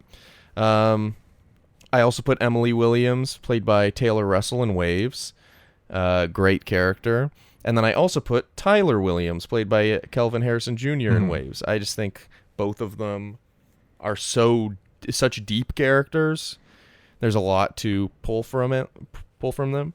I've still only seen Waves once, but that's another one that I'd love to revisit. I also put Helen Parr, played by Holly Hunter from The Incredibles. Obviously, I love Elastigirl, but like rewatching the film made me like really realize like, oh no, she's like an iconic film character. Yeah, and she's like great. Really great. And it just really makes me want to watch Incredibles 2 again as well, because she's like the focus of that one. Which like honestly, I might even say she's the focus of the first one. Yeah. Once you get past like Bob's, once Bob is gets captured on the mission, basically. it's basically her movie. Yeah. I put The Dude. That's a played by great one. Jeff Bridges. I probably should have put that one down. That's fine. Just You're didn't fine. think of it. I just think like, I mean, I feel like if you went like most iconic characters in film, he'd probably make the top 50. Yeah, probably. It's It's probably like LeBron in Space Jam. okay. On to the next one. Here's another joint nomination. I put Molly and Amy, played by Beanie Feldstein and Caitlin Dever in Booksmart. That's fair. I just think they both carry that movie. Well, they don't carry the movie. Everything else about the movie is also great, but like they are so good. Yeah, and they are so embody good those together. characters well, and Yeah. those characters are just great embodiments of like that angst. Yes. And like those people. struggles, those like aspirations, those passions, all that stuff. I just think they're great. I also put Detective Somerset, played by Morgan Freeman in Incredible. Seven. Yeah. I debated putting Bradley Pitt as well. Did I say Bradley You just Pitt? hit him with the Bradley Pitt. I don't know why. I like it though. Anyway, I debated putting him as well, but I just think Morgan Freeman's character like is really the character that like pulled me in more. Yeah, he's like the heart of the movie. Yeah. Like there's something about like I think I mean we talked about it in the review. I think that Brad Pitt's character is like more dynamic of a character, but like I feel like I get more from like Morgan Freeman changing his facial expression by like 10% than I get from Brad Pitt like changing his body by like 50%. Morgan Freeman's the heart. Yeah. Brad Pitt is the testosterone-filled nutsack of the movie. Sure, man. And who's your winner? Or you still got noms? I have one more nomination. This person this character I did have as the winner until I remembered my winner. But another nod goes to Sebastio Rodriguez, Andrew Garfield in Silence. I was just like, probably out of all of these, like we said, the best like character focus character. So, like, I almost made him the winner, but then I remembered my actual winner of the cookie for best character, which is Chihiro from Spirited Away. Oh, yeah. Played by Rumi Hiragi. I'm assuming in the, like, Japanese dub, obviously. Yeah. I feel like I kind of nutsacked that category up, but you okay. did that one very well, and I liked all of your nominations and you. your winner. Thank you. Yeah, I don't know. Like, the thing with Andrew Garfield's character in Silence is, like, yeah, that's, like, an incredible character that we spend almost 3 hours with, but I feel like Chihiro is maybe my favorite, like, main character of a movie. Yes. Ever. Like, she's... I think we'll be talking about her later on, so maybe we can dig a little deeper. Sure. Yeah, so that's mine. And then now you're doing the next category. Now I do the next category, which is favorite movie the other guy picked. And I will say my winner is one that's, like... kind of obvious. Or it's kind of a weird one, I'd say. Oh, interesting. I think mine's a little obvious, but we'll see. That's okay. So some of my nods are Seven. I had not seen Seven, and then I watched it, and it was good. Mm-hmm. The Big Lebowski, same. also the same. And Ditto. I'd actually say, I wouldn't quite say it's enough to put it on my most surprising, which is why it wasn't on my most surprising, but I was surprised by how much I liked it, and just surprised by what the movie was. Yeah. And then also Alien. Okay. I picked that movie. Yeah, you picked Alien. So not that one, actually. I picked Alien. The Thing? You meant The Thing, right? Actually, maybe I'll shout out The Thing. Let's fucking go. Just because, like, I don't think... I'd say The Thing is below Lebowski and Seven as far as those, but, like, I don't think it's, like, a movie that I'm like, man, I loved that, but I really enjoyed watching it. Yeah. Just because I enjoyed seeing whatever the next weird fucky visual thing would be. Yeah. But my winner for it, and this one is, like, a bit weird, but I chose Black Klansman. Yeah. Because technically that was your pick, but that was Adam Driver month where we kind of just agreed on them, but that did end up being your pick, and I do love Black Klansman. Like I said, I think the cast is incredible. I think all the characters are great. The way that it tackles and addresses, like, very serious issues while also making the movie fun, but then also kind of, you know, ending it on a note of being like, this hasn't gone away completely. Like, I just think Spike Lee nailed it. Mm-hmm. So cookie for favorite movie Calder picked goes to Black Klansman. I have a similar one on my list. A nomination of mine is Silence, which is like, you didn't pick it, but whatever. Then I've also got Game Night. I like Game Night. It's like, you can just kind of put it on. It's fun. A good comedy. It's probably the best action comedy in the last little while, if you don't include, like, the superhero shit. Which, actually, none of the superhero stuff's better than Game Night. I also put Spirited Away. Just incredible. Yeah. But my winner, which feels obvious because, like, I don't know, I love this movie, but it's Booksmart. Okay, yeah, that's fine. Like, I don't know. I mean, it was still my choice. I chose to put it on the pod, yeah. So it's just like, I don't know. I've watched that movie like 7 times. Yeah. Like, it's a good film. Yeah. There's not too much to say about it, aside from the fact that I just like it. I mean, some of these movies are just getting nominated and winning in multiple categories, so we don't need to talk much more about Booksmart, or, like, I mean, we love it, obviously. But the next category is a big category. Well, these next two are probably going to be kind of doozies. Yeah, our penultimate category. Yeah. Best actor. I will go through my nominations here. Let me sit up a little bit. Where's the camera?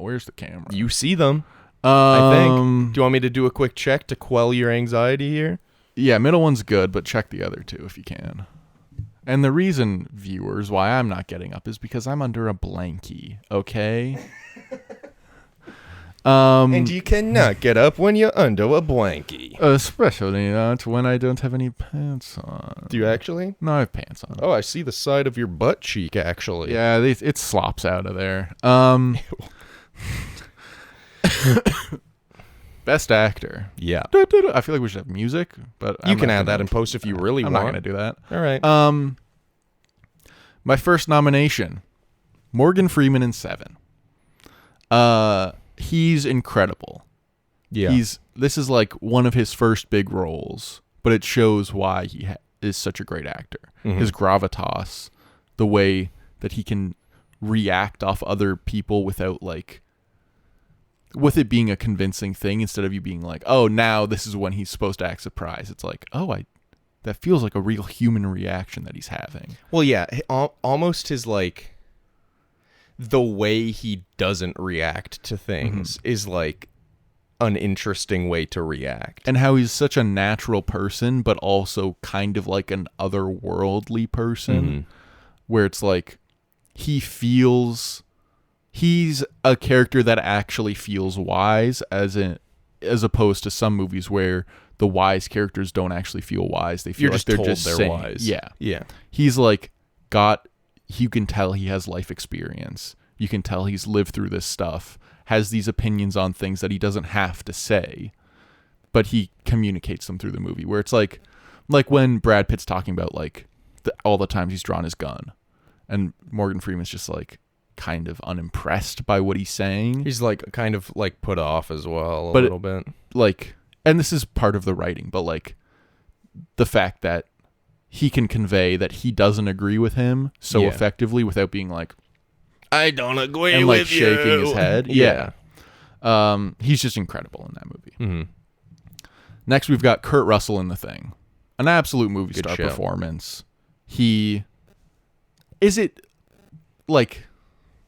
not very nuanced. He's kind of freaking out the whole time, but the way he can just hold the screen is incredible. Yeah. And I think is worth a nomination here.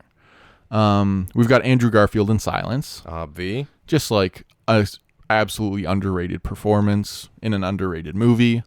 One of probably the lost Scorsese movies that will get redug up whenever he passes. Yeah.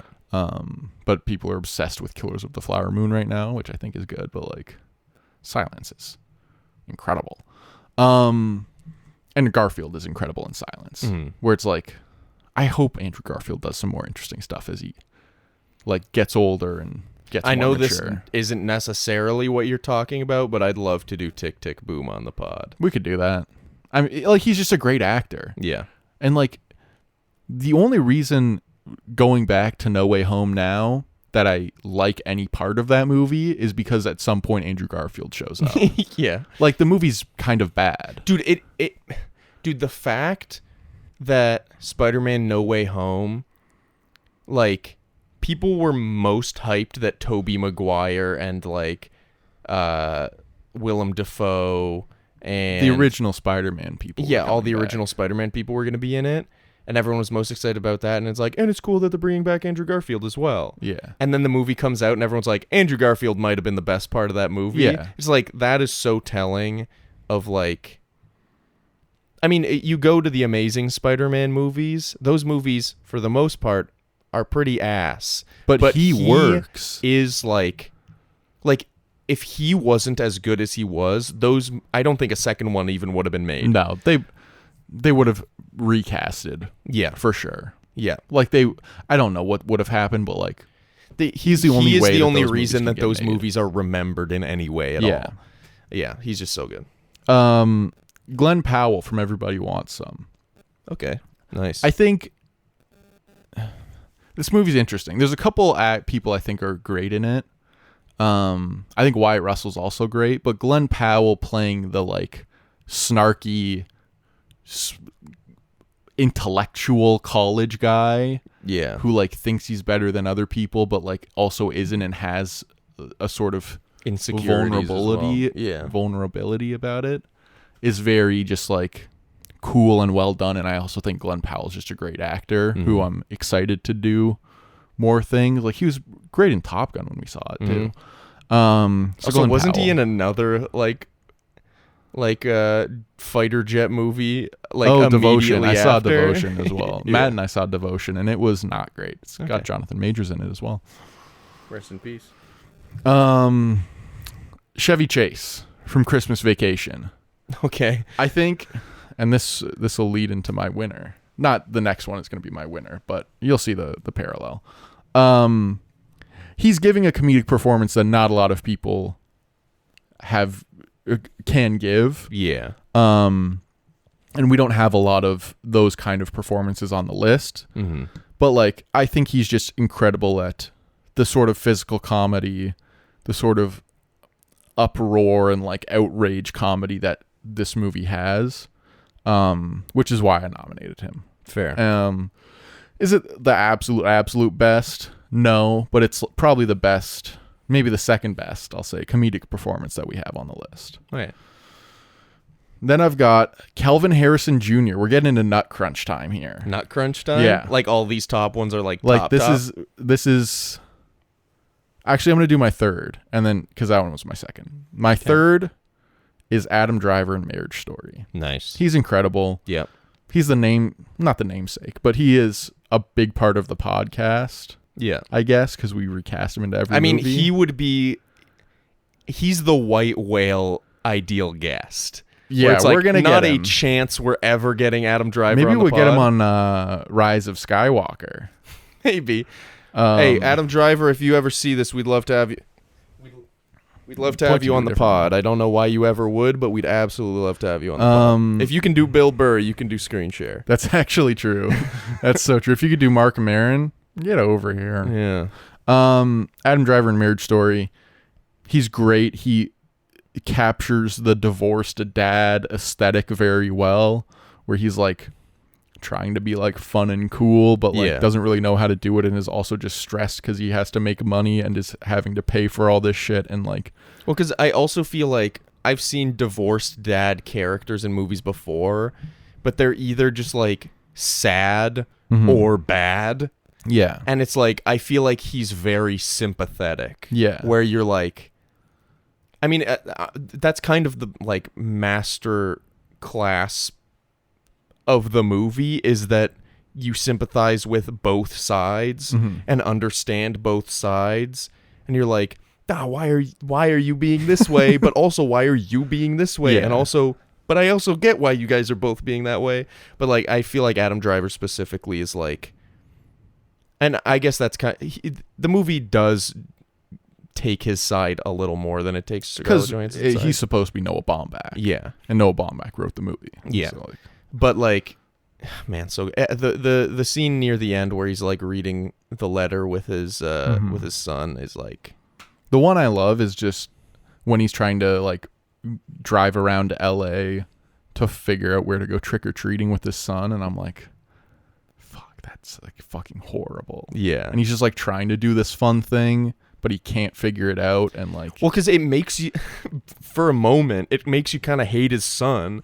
yeah, Because you're like, fucking, he's trying, man. He's trying to connect with you. He's doing everything he can to do what you want. But like, then when he's like, we're going trick-or-treating, and the son's like, I don't really want to. I already went with mom. And he's like, no, we're going. Yeah. And it's like, obviously I get not wanting, like, I completely understand not wanting to do something you don't want to do just because someone else wants you to do it. Obviously, especially as a kid. But like, yeah. Also, I'm talking so much about this specific one because I also nominated Adam Driver. Then my second place is Calvin Harrison Jr. for Waves. Fair. I think he's just incredible. An incredible young actor.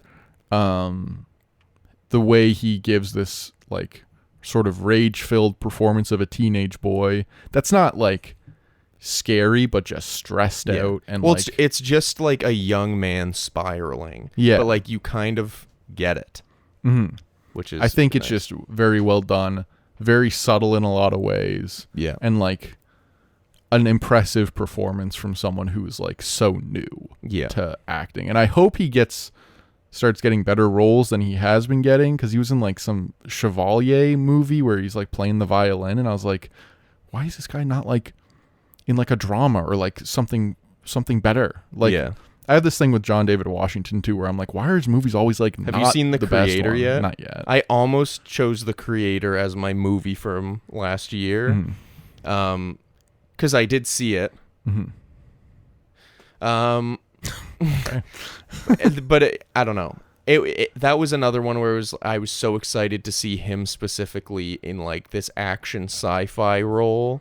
And then kind of the rest of the movie kind of didn't quite live up to what I was hoping it would be. It's just like with both these guys, I'm like, just fucking like get better taste, or like figure it out, or like do it. Yeah. Do the thing. Be the guy. And it just like hasn't happened yet, so I hope it does happen soon. But my winner, and I think you're gonna hate this, Maybe, is Will Ferrell and Elf. There's not a single second of that movie where he is not convincingly playing a grown man who thinks he's an elf. in New York City. He is scared, he's lost, he's ADHD, he's confused, he's constantly funny. Yeah. And he's giving probably one of the best comedic performances I've seen maybe ever. Yeah. Because here's the thing. What I think might bring me to not think about him as a like nomination for Best Actor is because sometimes he's annoying as fuck. Exactly. But like he kind of should be. Exactly. So it's just like I was watching Elf and I was like, he's just fucking, he's so good. Yeah. He's so good at playing this character. It's so convincing. Yeah. That he is Buddy the Elf. It's just incredible. I forget exactly who it was, but like there were a couple people we mentioned in the Elf episode that were like possibly lined up. You want me to check it? Yes, please. Who are possibly... Here, I'll check first. Possibly lined up for the role, and they were just like, they just couldn't do it. Because it's just, Will Ferrell is kind of a once-in-a-generation comedic talent, where you get this guy who can so convincingly be charismatic and win the audience over, Yeah. but also can do improv comedy, can do like physical comedy well. Yeah. Unlike almost anyone else, he can do physical comedy. So Yeah. Well, yeah. That's sorry. What I was saying before was like, yeah, there were other people who were lined up to possibly do that role, and it's like, yeah, they probably could have done a good job, but like, yeah, one of the most perfect castings in a film. And I think like maybe with this you could draw a line to Step Brothers, maybe because he's also good in that movie. But this is like such a strange performance to give, where it's you have to play a child basically as a grown man, but also with like some grown man things and there's there. so much room for it to not go well. Yeah, where he could just be like horrifically annoying, not intentionally like the movie like tries to, but like it could just be a horribly annoying performance. Yeah. Rather than like the character being annoying sometimes. Yeah. That's a good surprise winner that I really like. Thank you. All right, so my turn for Best Actor. I'll go from bottom to top here. Starting off, you're going to hate this. So, is 3 Harry Potter noms. Jesus Christ. Okay. And that's Robbie Coltrane as Rubius Hagrid. Just truly like, I want to say the heart of the film, but there's like multiple characters in that film that I could say that about, including the next 2 nominations. But Robbie Coltrane, like, we talked about it in that episode, but like when the movie came out, he was like the main guy everyone was talking about. They were like, wow, what a performance. What like a great character. Like, next one is Richard Harris as Albus Dumbledore. Just like the same thing where it's like, the way he talks like this, it just makes you feel warm and safe. Yeah. And then also I did Rupert Grint as Ronald Weasley. She really needs to figure out her priorities. Just because, like, the more I think about it, the more I'm like, he really is the best of the 3 in that film. Yeah, I think that so. doesn't last. No offense, Rupert. I think it's mostly just because Emma Watson and Daniel Radcliffe get better and better and better. Yeah. But like Rupert Grint in that, and also they get better stuff to do. Yeah. Well, yeah, there's a lot of criticism about like movie character Ron that like doesn't really do much. Like I saw something that was like in the books, it's like as far as figuring out what to do and like contributing to the group, it's like split 33%, 33%, 33%. But in the movies, it's like Hermione 99%, Harry 1%, Ron 0. Yeah. And it's like, that is a bit true. But in the Philosopher's Stone, I feel like it's actually pretty balanced. I still think Hermione carries a little bit. But as far as acting, I just think he's such an endearing little boy and does a great job. There it is. Next, I did Adam Driver as Charlie Barber in Marriage Story. We already talked about it. He's great. I did Pat Morita as Mr. Miyagi in the original That's a good Karate one. Kid. Just like when he like breaks down, it's just wowzers. Wowzers. I don't know why I did that. I don't know why I said wowzers again, but looked up, not focused on anything. Like I wouldn't be surprised if in that camera I'm cross-eyed when I said that. I think you're cross-eyed right now. What? There it is. I also did Morgan Freeman as Detective Somerset in Seven. Just like so good. Very subtle performance, but it's kind of perfect. Sterling K. Brown. I feel like I probably should have put him in here. I gave him the other one, though. You put him in the other one. Yeah. But I put him as Ronald Williams in Waves. Sterling K. Brown's the dad. He's just like... He's like very much a hard ass in the movie, but then near the end, after like most of the events have transpired, specifically the scene I think of is like when him and his daughter are like sitting like by the lake or whatever. Yeah, they're like sitting by on the grass by a pond or something, and they're just talking about like whose fault everything that's happened is, like where they put the blame, and how like he very much puts the blame on himself. And like for him to be such a hard ass throughout the movie and not really show any signs of like admitting any wrong, like self wrongs, like for him to all of a sudden kind of break down a little bit in that scene, I just thought that was like incredible. And just in the whole movie's good. Then also Kelvin Harrison Jr. as Tyler Williams in Waves, incredible. Very good. But then my winner for the cookie for best actor goes to Andrew Garfield in Silence as Sebastian Rodriguez. We've talked about him a bunch, but he's just incredible. He's just insane in that movie. Yeah. If there's enough movies in here that like the ones that we've raved about, if you haven't seen them, like highly encourage you to see them. Obviously some of them aren't going to be like Silence especially is not going to be for everybody, but like man, that's a movie that I wouldn't recommend to a lot of people, but I want a lot of people to see. You know? Even like Waves too. If you haven't seen Waves, like fucking go watch it. Watch Waves. Yeah. Now I do Best Actress as well, right? Yes, you do. So I threw a shout to Rachel McAdams as Mary in About Time. We have like 8 performances by her on the list, so I think that's probably the right one to pick. Yeah. She's just like, I think she's like the perfect like, because the whole thing about that is that he meets the one, but then because of he fucks around with some time shit, he kind of loses her and has to find her again. But I think she kind of plays the perfect the one character. Yeah. Which like you could argue that makes the character worse because she doesn't really have a lot of flaws in the movie. But like I don't know. I just think she's a very she's always really good at giving a performance with what she's given. Yeah. Which doesn't mean she's always given good characters, but like she is always good in movies. Yeah. Yeah, and I just really like that performance specifically. I love the scene when they're in like the like quote like the blind date cafe where it's like blackout, they can't see anybody. Like so it's just vocal performance, and her and Domhnall Gleeson do a great job, and it's very fun. Yeah. Then I did Maggie Smith as Minerva McGonagall in Harry Potter. Very good. I is obsessed. You've done the...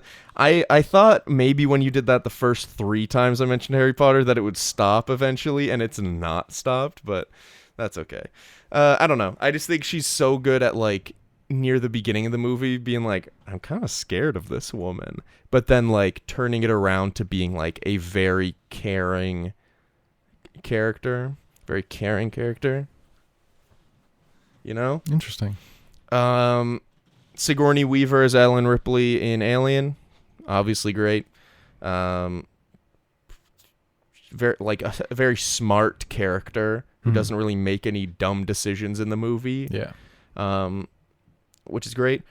Is it Rachel Sennett? Sennett? Rachel Sennett? Yeah. Okay. Rachel Sennett as Danielle and Shiva Baby. That's a great one. Just like, I don't know if I like her in that role. Like, or not. I don't like her in that role. I don't love the character. Yeah. But I understand the character. Yeah. And it's a thing of like, I don't agree with a lot of the things she says or does, but I understand how she came to those conclusions and came to making those decisions and how she's being she's effective. able to get you on her side very quickly. Yeah. In the performance where you're just like, oh, this character is just like, well, like or this actress is just great at being a screen presence. Well, she's just like, she'll say or do something and I'm like, that's a bit of an overreaction. I don't know if I would have said that. Yeah. But I'm like, I guess if I consider that this is what's causing her to do that. And I can't really judge that.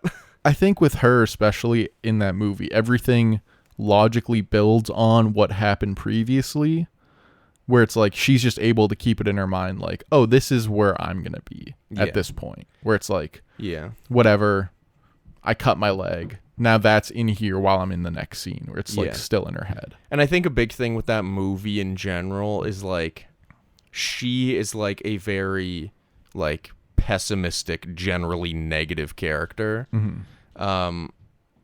But she is the character I like the most because everyone else is playing the role of I mean, it's a thing that I experience in real life as well, where it's here, I'm just going to spin this so it's not picking up on both. But, I did notice that might have been, it might still be recording. The screen just turned off. Or maybe I think she's dead. The battery's dead. Are the other two going, though? We'll see. Keep going. Okay. Well, if the other two are going, then we can just cut between those two. So maybe, is this my, This one's still going? is this my close-up? Is my close-up? Is that one going? This one's dead. The camera's dead? Yeah, the phone died. Dude, it was literally at fucking 91%. I guess if it's a recording for... Hey, it's just me, baby. Let's see what the battery is on this puppy. Critical. Sick. Hold on, let's pause.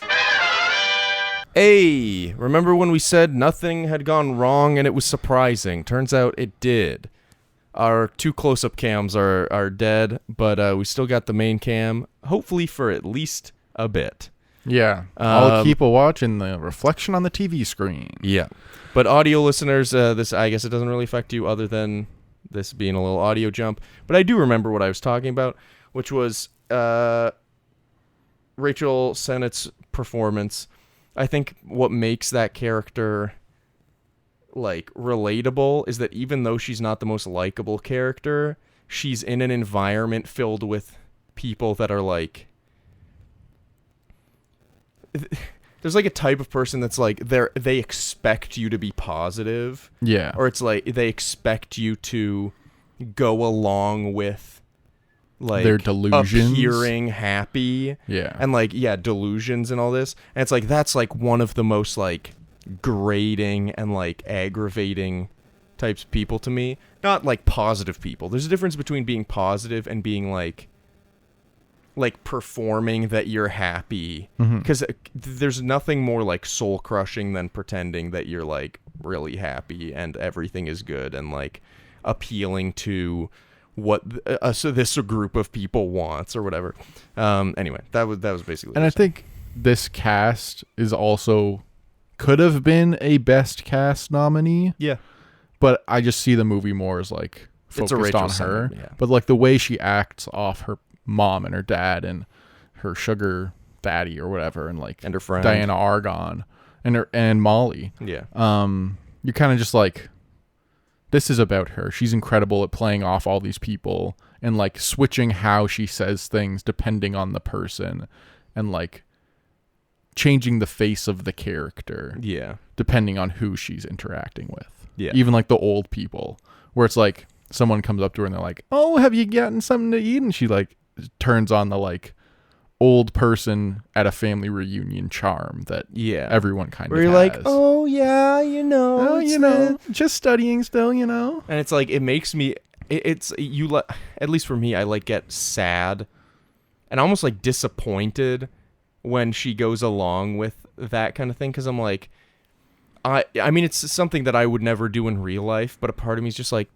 you don't have to pretend to want to talk to this old woman.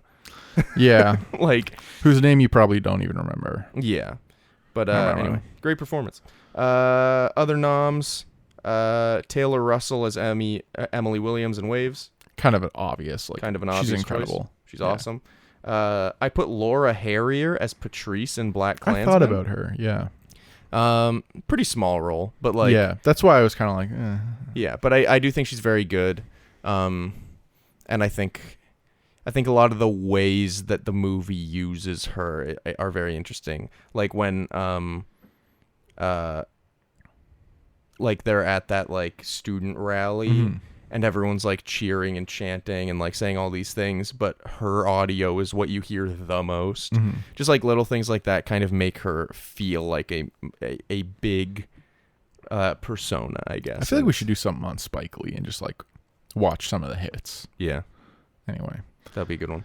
But also on Laura Harrier, because I don't have her on here. Okay. I feel like she's another person where I'm just like, why is she not in better stuff? Yeah. Like she was in the first Tom Holland Spider-Man, then not in the rest of them. Yeah. And you're just kind of like, she's pretty great in that one. She's great in Black Klansman. Do more. Yeah. Like, why is she not in like Knives Out or something? Yeah.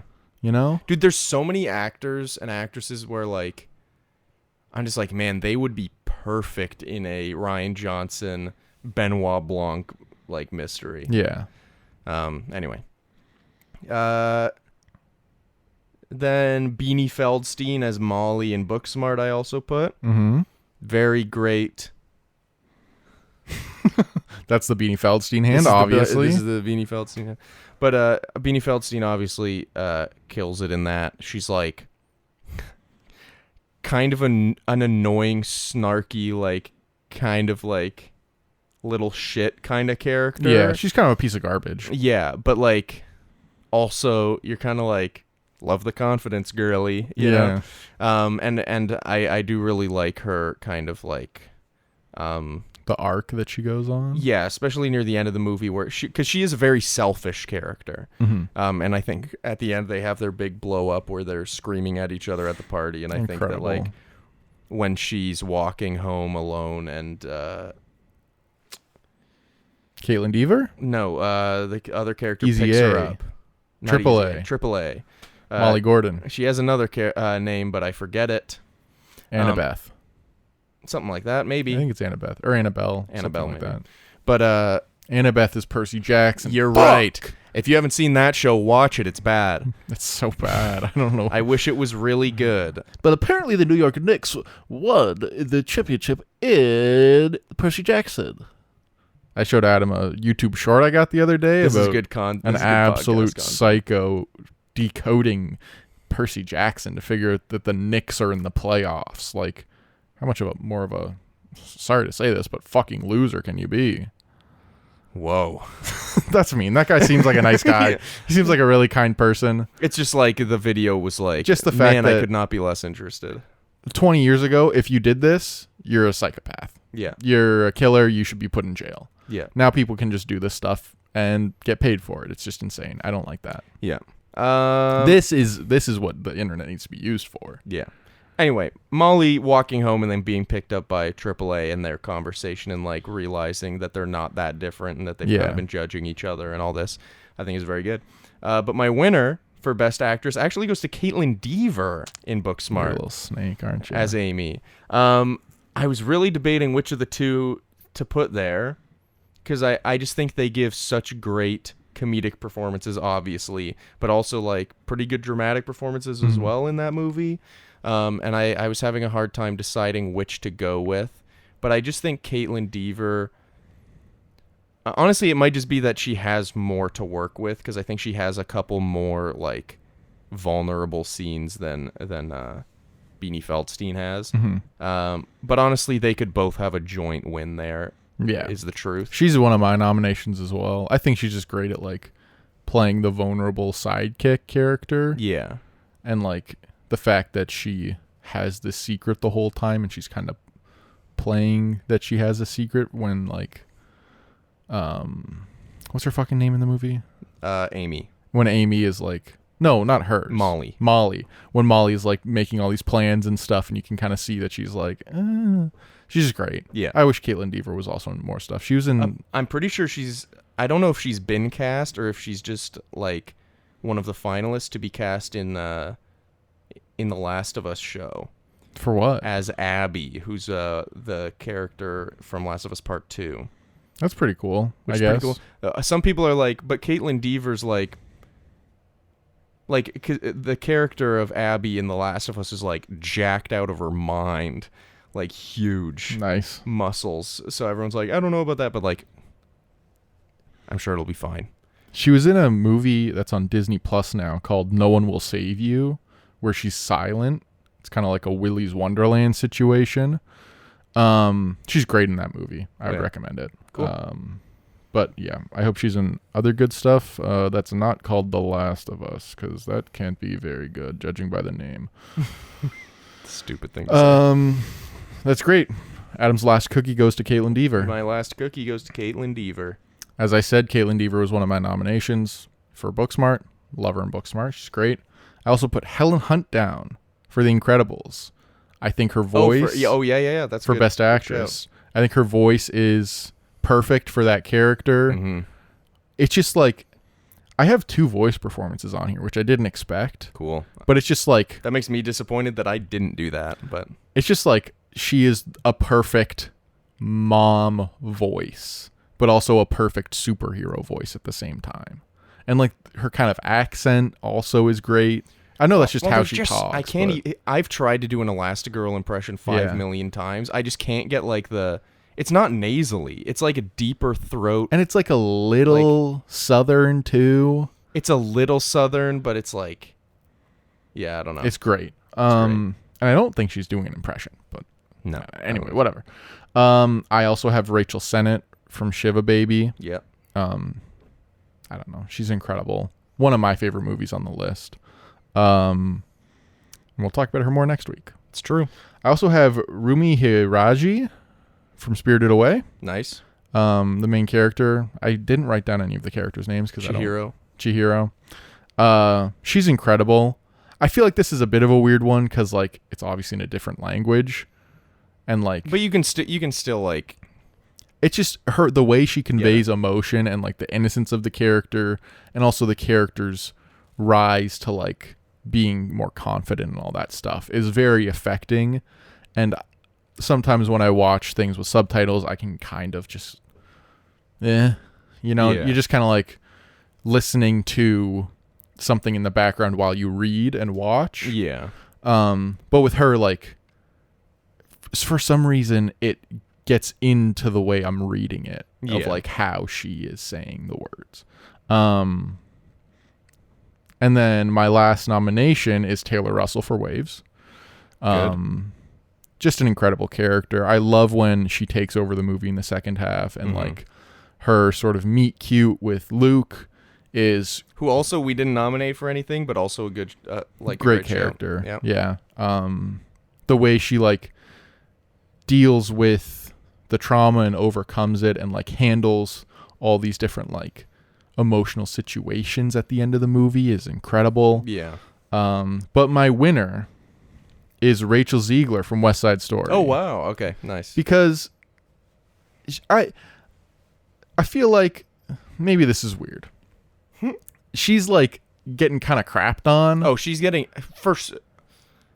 I hate why she's getting crapped on. But like part of it is the movies she's in are just like kind of mid, right? Her most recent movies, Shazam 2 and Hunger Games Ballad of Songs and Snakes and Birds.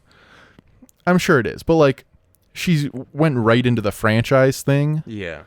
I think it's just people are seeing a lot of her very quickly all of a sudden. Yeah. And it's like Olivia kind of says this all the time, where she's like, she said it about multiple people, but I mentioned like Rachel Ziegler being shit on, and she was like, "Yep, it was only a matter of time before she was womaned." Yeah. And it's just like a thing where like all of a sudden there's this woman that people are seeing a lot, very often, and it like clearly has a very high amount of success all of a sudden, and it's just like very easy for people to just like hate. Yeah. And like the main thing people are hating her for is for saying like about Snow White that like it's not the same Snow White as like 1946. Yeah, she said it's not 1946 anymore. I don't know if that's the exact year. I don't know, me neither, but like the quote was, assuming it's 1946, which I don't know what it was, but she was like, it's not 1946 anymore, it's a different story. And now everyone's like turning that into, she said that Snow White is a bad story and she doesn't respect the character that she's playing. And now literally every time I ever see any video or anything related to her, all the comments are like, I wish I could like her, but ever since she dissed Snow White, or like, you can just tell how annoying and entitled she is in this movie. And I'm like, she's laughing about autocomplete interview. Like, what are you talking about? And being like, thinking that Snow White matters at fucking all is wild. That's the other thing. It's literally the Little Mermaid thing where it's like, everyone complaining about Halle Bailey playing Ariel, none of those people actually cared about the Little Mermaid. Yeah. Before, like, I we know don't exactly need to get what into you're this, saying. but like, but I think she needs to like do smaller things next. Yes, I because agree. she had like, I think the 4 movies she's in, including Snow White, are all over. Almost, I think Hunger Games is a little below. But Hunger almost Games had a all of them have surprisingly low $100 million budgets. yeah. And that's just like insane. Yeah. And they're all part of major franchises, except for West Side Story. Dude, I'd love to see her in like a Bottoms/Booksmart kind of comedy, honestly. Well, her next role is Snow White, obviously. Yeah. But she's got a movie called Y2K in post-production. And also she's playing some princess in a movie called Spellbound. But the Y2K one is 2 high school nobodies make the decision to crash the last major celebration before the new millennium on New Year's Eve 1999. Perfect. It's Rachel Ziegler, Alicia Silverstone, and then a bunch of other people. Tim Heidecker's in it. Mason Gooding from Booksmart's in it. Good. That actually sounds like also exactly what I Eduardo was thinking. Franco's in it, who plays Argyle in Stranger Things. He's also in Booksmart. Nice. So that literally sounds like exactly what I was thinking when I said. Directed by Kyle Mooney. When is it coming out? I have no clue. Because genuinely, that has become one of... I've never heard of it before you just said it. It's become one of my most anticipated films now. But anyway, she is incredible in West Side Story. Yeah. Her vocal performance is incredible. Her acting is like... If Mike Feist wasn't in that movie, she would have blown the entire top off that movie. But Yeah. he's also great in the movie. Yeah. Like, if it... I don't know how to put this into words, but it's like... It's like A Star Was Born when she was in that movie. Yeah. So I think that's just like the best performance that I've seen. I get you, man. Maybe the best on the list, pick. aside from Will Ferrell. Got to hold it down for a real one. Yeah. For real. Yeah. I can't believe I just said that. I can't either that I said that. Anyway, Rachel Ziegler, she's been on, what's that podcast I listen to all the time? Why am I asking? Yeah, Blank Check. Blank Check. She's been on Blank Check. Oh. And she's going to be on Blank Check soon again because they're doing a Barbra Streisand series. Rachel Ziegler, if you're seeing this... That one's dead. Don't point at the dead camera. Okay, pointing at the middle one. Rachel Ziegler, if you see this, if you want to come hang out... Well, maybe do it somewhere not in the basement apartment. Yeah, we won't do it in my apartment. We'll find some third-party location. I think maybe the stairs behind are a little ominous. Yeah. I mean, that's chocked full of, like, boxes and shit. Well, I wasn't saying we were going to put her in the little door. I was just saying... You said the door was ominous. I said the stairs were ominous. Regardless, we'll find a third-party location. Although Adam Driver, if you're still listening, if we have you on the pod, You're gonna be down doing here. it. We're doing it. You're doing it, and you're sitting right here. And you're sitting right here. You're sitting right here. And we're kicking this out because this is a pullout. Oh, We'll kick that's this actually out, true. And we'll get some we'll all blankies. be lounging. We'll get some blankies. We'll get some covered up. blankies and maybe some I'll fall popcorn. asleep on your shoulder. So those are all the cookies and Caldies have been handed out. Congratulations to all our winners. Woo! The winners of the first annual ScreenShare Awards. And you will be getting them soon. In the mail. Whatever you receive in the mail next, that is Rachel Ziegler, your check for Snow White is from us. That's true. So to wrap up the episode, since this is a celebration of the pod and all the movies that we've watched over the last year, we're just gonna say the top 10. We did go through the entire list last episode just because. This guy wanted to, so. but just to celebrate the top 10, these are the 10 best movies we've watched on the pod, according to us. I do hate that 2 of my favorites are 11 and 12. Oh, yeah. Surf's Up and Harry Potter, but we won't mention them, even though I just did. So from 10 to Harry 1, Potter. number 10, Black Klansman. Great film. Mm-hmm. We've talked about it a bunch. I know. Nails tone perfectly. Yeah. Number 9, Step Brothers. Just one of the classic comedies. One of the best comedies. It probably should have been in here more.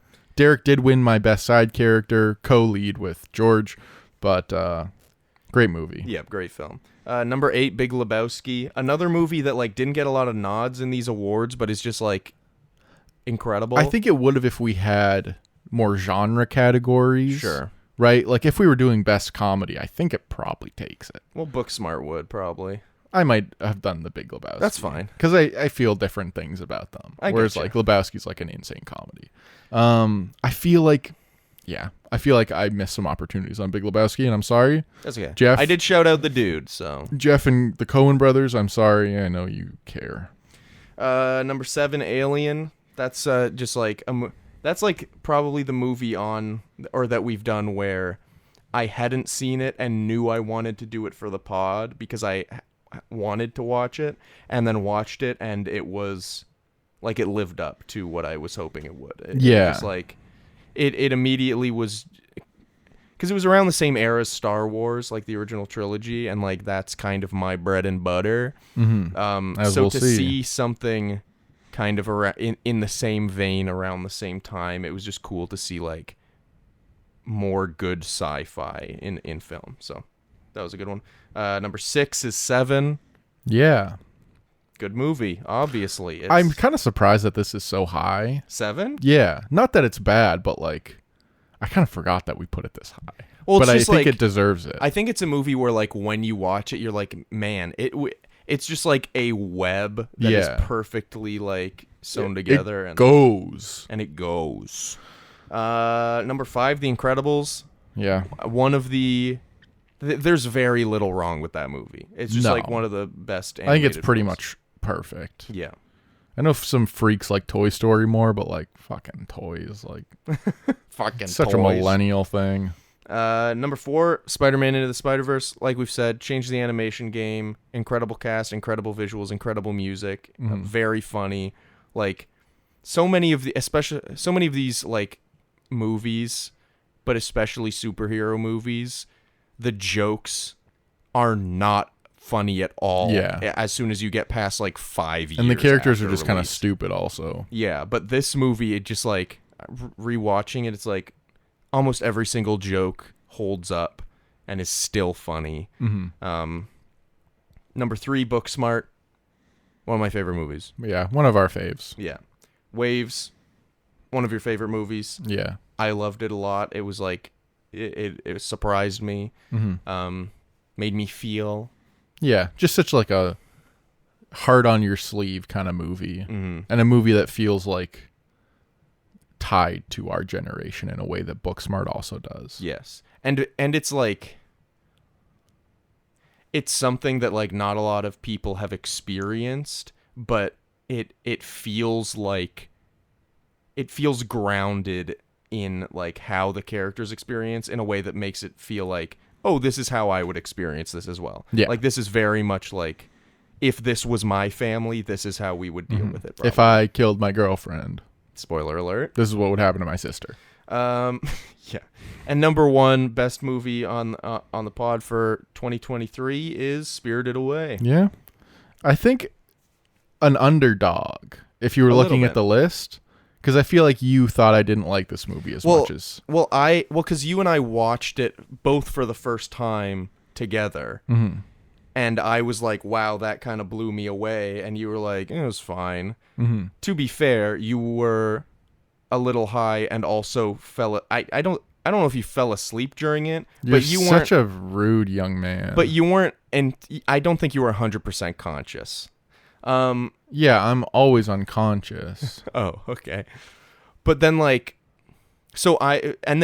we did the podcast, you texted me saying, I'm excited to talk about it. And I was like, oh no, he's going to rip this shit apart.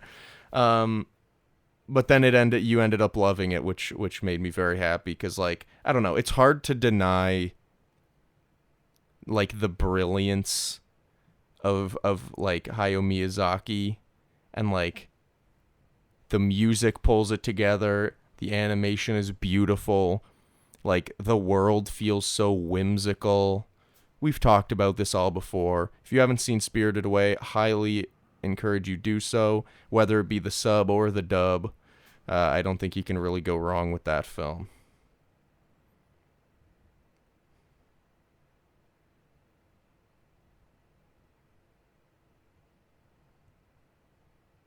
You're supposed to ask me what's wrong. Hey, Calder, what's wrong? I was unconscious. There it is.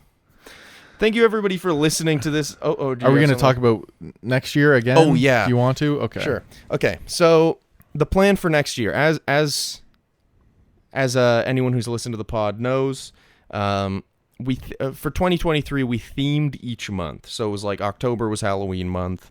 Whatever. June, whatever. Just each month had a theme, and we would choose movies within that theme. We were kind of switching it up for 2024, mostly because I don't know, that we just found it was hard to come up with themes, and sometimes we felt boxed in. There would be movies we wanted to pick, but we felt like we were restricted, so we're restricting ourselves even more. Yes. Because I think it partially is for some of these, next year we're doing Fast and Furious versus Star Wars. We said this on the Reshuffle podcast. But I think both of us really like these movies, but don't want to just be okay, I'll pick Fast 7. Or I'll pick Rise of Sky, or not, yeah, I'm going to pick Rise of Skywalker. Well, because for my birthday month, I almost chose The Phantom Menace. Yeah. But then I'm are we really just going to watch The Phantom Menace? Yeah. It feels I know no one else feels like this about Fast and Furious, but for me, it feels like it is a long story that you kind of need to go into to understand and appreciate, which is the same thing with Star Wars. So if and I found that with the Fast 5 episode, where I was everything that I love about this is part of the movies that came before it. Which is partially why, in both Reshuffle episodes we've done, and then also in the Fast 5 episode, it's very clear that you regard it so much more highly than me. Mm-hmm. But that might just be because you love Fast and Furious, but it might also be because I haven't been along for the ride. Yeah. And if I'm going to try and make the argument to someone who doesn't have the full context of the series, not to say that you're stiff arming me or anything. No. It's just I can't make the argument when someone can't make context for the argument. Whereas if we're talking about Spirited Away, it's just this movie. It's just the one movie. Yeah. If we're just picking single movies, or even Spider-Verse, where it's the first movie of the franchise. Yeah. Then it's you can just talk about Spider-Verse. Yeah. That being said. Well, because I think it's also because I've thought about for my birthday month, I'll do the original trilogy or something, and then for the fourth week do the Christmas special or something. Yeah. But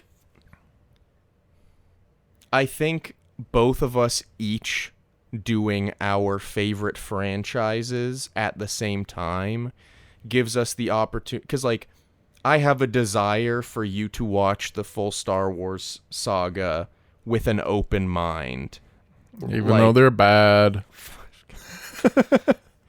But like you have the same for me with Fast and Furious. Yeah. So like us doing it at the same time kind of gives us the opportunity to be like, we are this past year's kind of felt like not competitive, but like we are trying to like show each other like, oh, these are a bunch of random movies we like. Whereas this will be like we are trying to like show each other why we appreciate our favorite franchises so much. Because like I shit on Fast and Furious, Calder shits on Star Wars, but like I would love it if like Calder like said some praising words about like how great Star Wars is, and I'm sure you would have the same for me talking about Fast and Furious. So like I just think it brings a new look to the pod a little bit, a new perspective. We're still going to do other random movies kind of in between because we don't want to just do all Fast and Furious and then all Star Wars. Like the next 2 weeks, we're doing after the awards. Yeah. Next week is Bottoms, the Emma Seligman movie, which I think I'm going to try and make it a bit of a series where I just like, whenever she makes a new movie, I kind of do it. And then after that, we're doing Barbie. Yep. And then the week after that, we start the series with The Fast and the Furious, and then it alternates. Fast and Furious, A New Hope. Too Fast, Too Fast and Furious. Empire Strikes Back. Tokyo Drift, Return of the Jedi. And then there's a break, which is, it goes into my month. I'm not going to say what that is yet because I don't 100% know.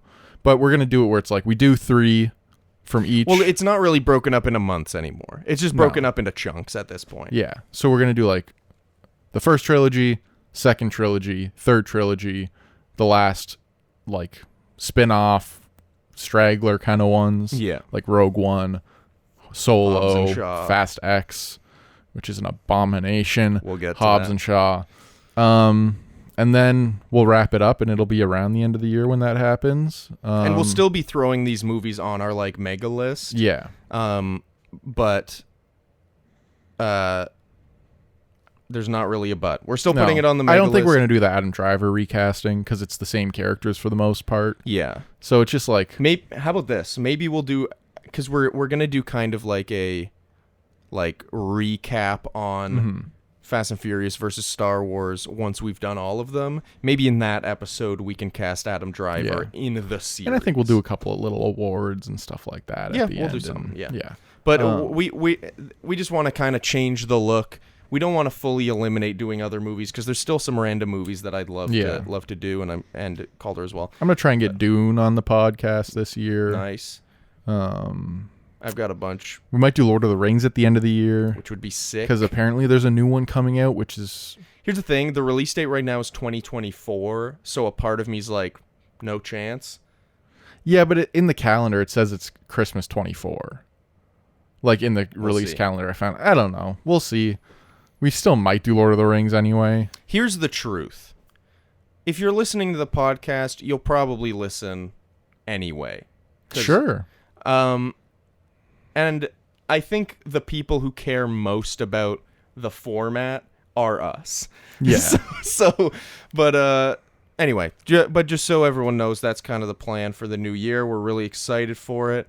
I really enjoyed doing these awards. Calder, I love doing the podcast with you. I'm excited for the new stage. Also, obviously, we're figuring out the video setup as we go. Gotta get chargers, I guess. Yeah, but we're hoping to have it be have video for every epi. So can I ask you one more question before we go? Yes. Why are you wearing a suit?